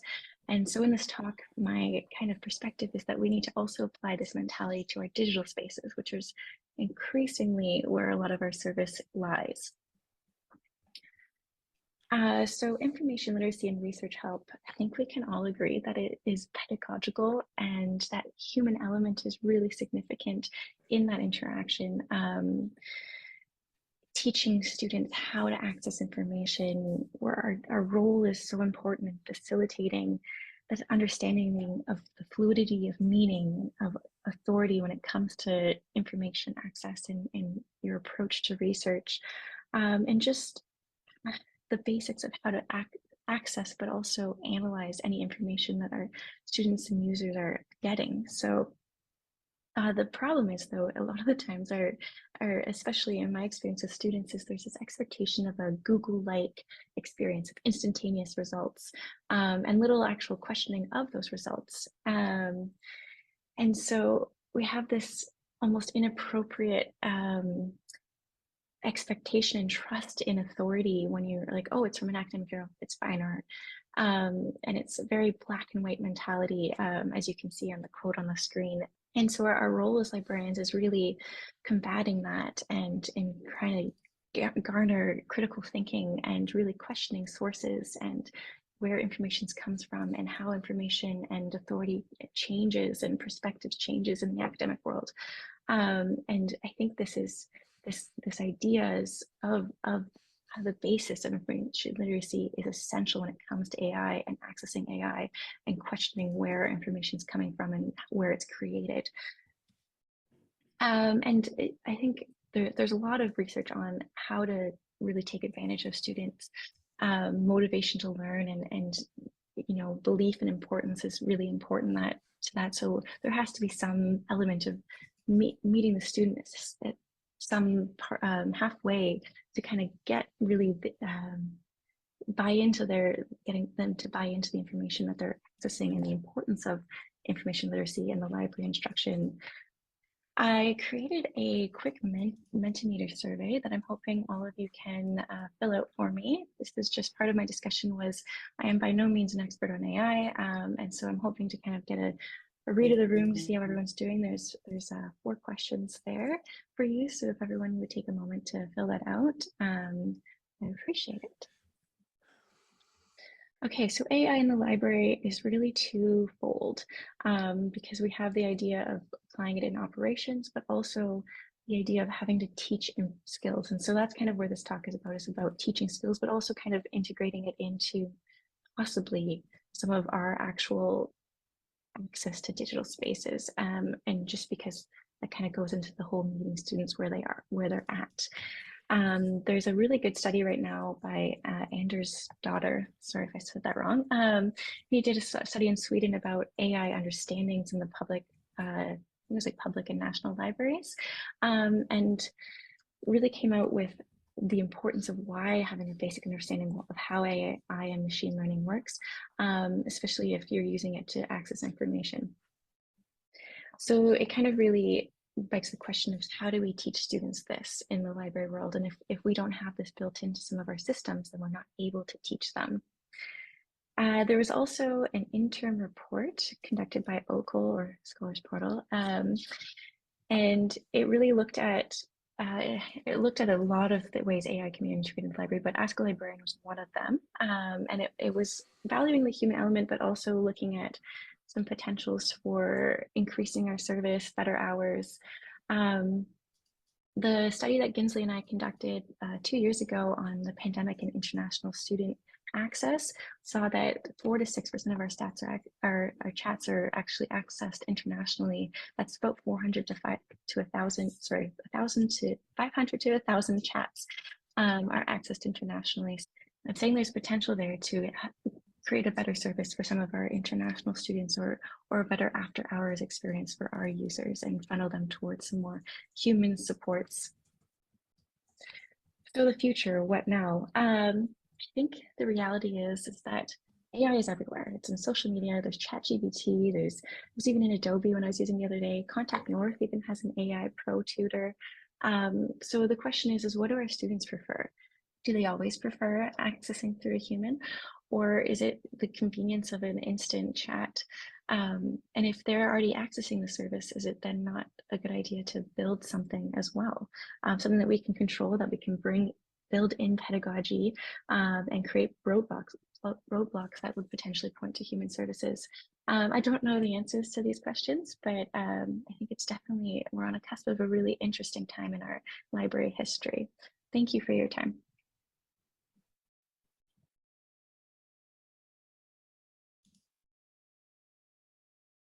Thank you, Past Liesel, for that. You've got, Liesel, I think you're here. You've got a whole minute if there's anything you wanted to sort of add or respond to anything you saw in your Menti.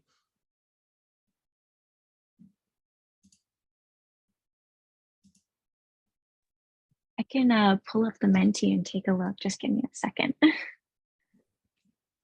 And at the moment, I don't see any questions in the chat yet. So yeah, go ahead and do that. And if anyone has any questions, they're welcome to put them in. I love that the biggest element, like the word on the word cloud, is cat when it comes to AI and library instruction. It's pretty much even for solely human-based versus AI as a way to connect us. Oh, it's jumping around. No, spoke too soon. Yeah, the biggest one was that I was interested in was in the statements of strongly agree versus disagree, and it seemed to be tying between human-based services versus AI. So great.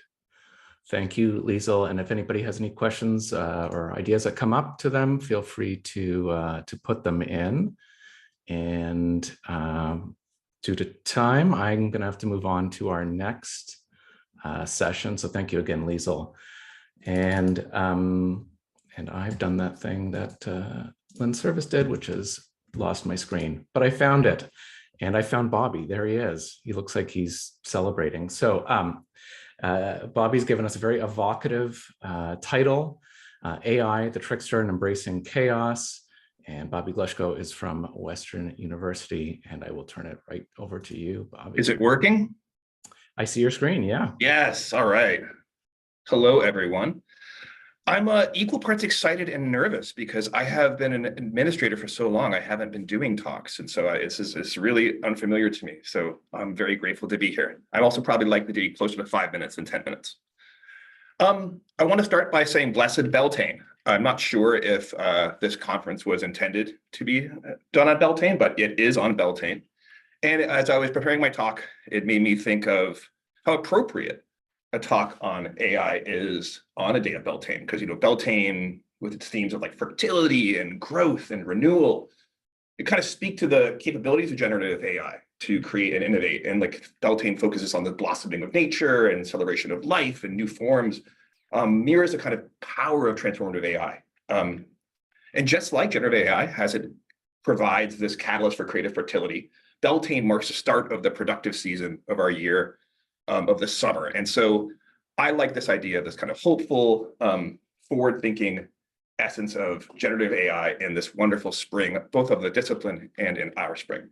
So let's talk about AI as the aspect of the trickster. So first of all, I want to define some terms because things can get really wobbly if we start equivocating on what we mean, particularly in AI, large language models, things like that. And when we, I think, just want to make sure we're all familiar with the aspect of the trickster. So the AI I'm referring to is like simulation of human intelligence, a very narrow AI. It's kind of funny, I have a long history with this kind of stuff. My father was a cognitive psychologist and a computer scientist, and he worked at Bell Laboratories in the late 70s and early 80s, trying to make machines translate Russian for the Department of Defense.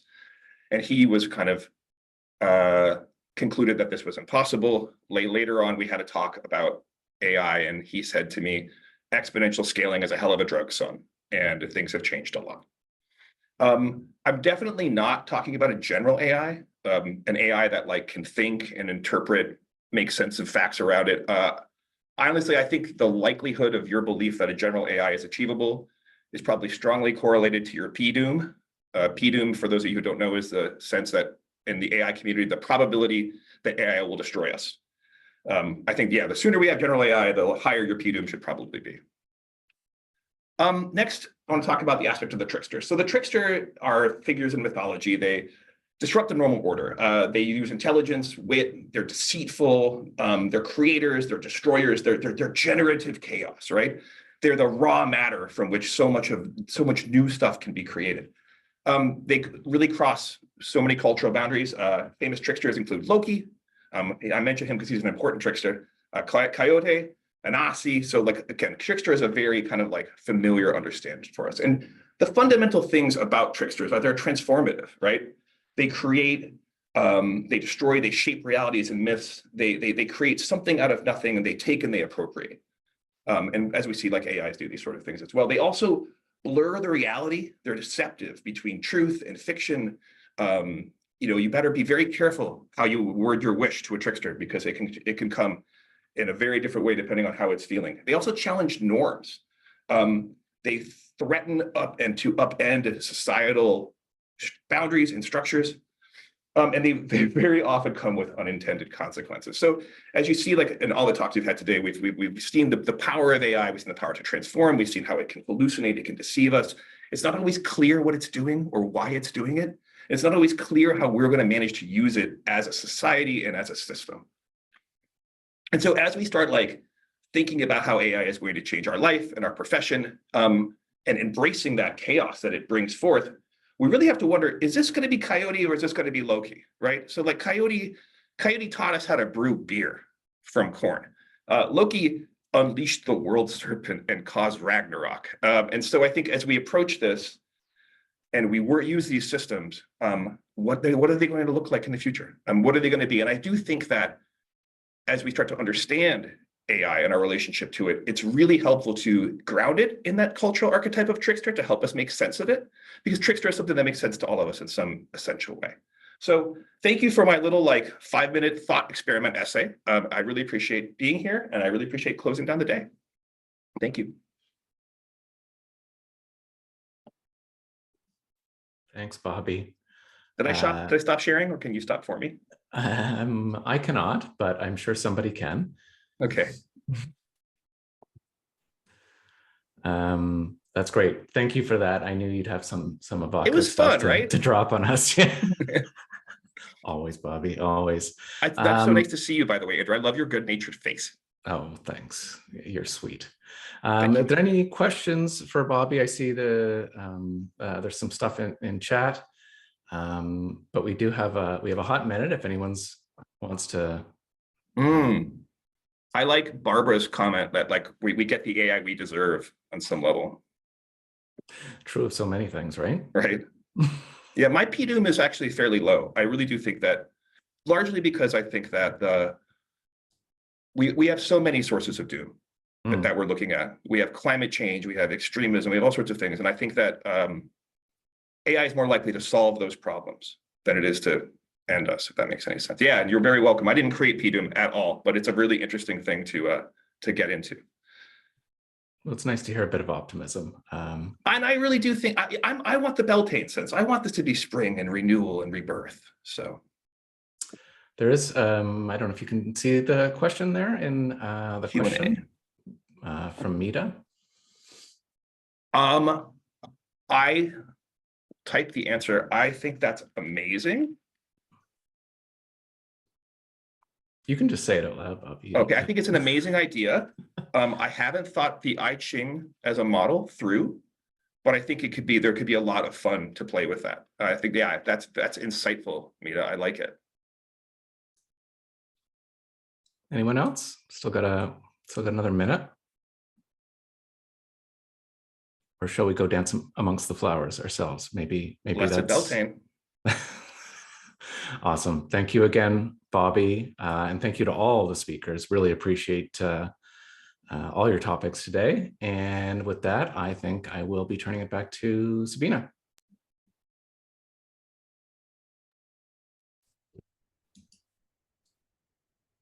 Yeah, thanks everybody. It's been a really great day one of Scholars Portal Days. Thank you for joining us. Thank you to all of our presenters. It's been some really interesting presentations today, and I know that I have a lot to take away and think about. I'm sure everyone else does too. So just a couple of housekeeping notes as we wrap up. Tomorrow is at the same time, same Zoom link, 12 p.m. Eastern time. Some people have said that they had some problems accessing the Zoom link today. So the Zoom link in the calendar invite might not work properly, but the Zoom link that's in the reminder email should work if you can't get in with the calendar link. Tomorrow, so our theme is collaborative intelligence. Today, we focused a lot on the artificial intelligence side of that. Tomorrow, we focus a lot on the collaboration. So we have Scholars Portal and OCL updates. We have some lightning talks about collaborative projects. And we have a very exciting logo reveal for Scaleris, the new institutional repository infrastructure that's been mentioned a couple times today.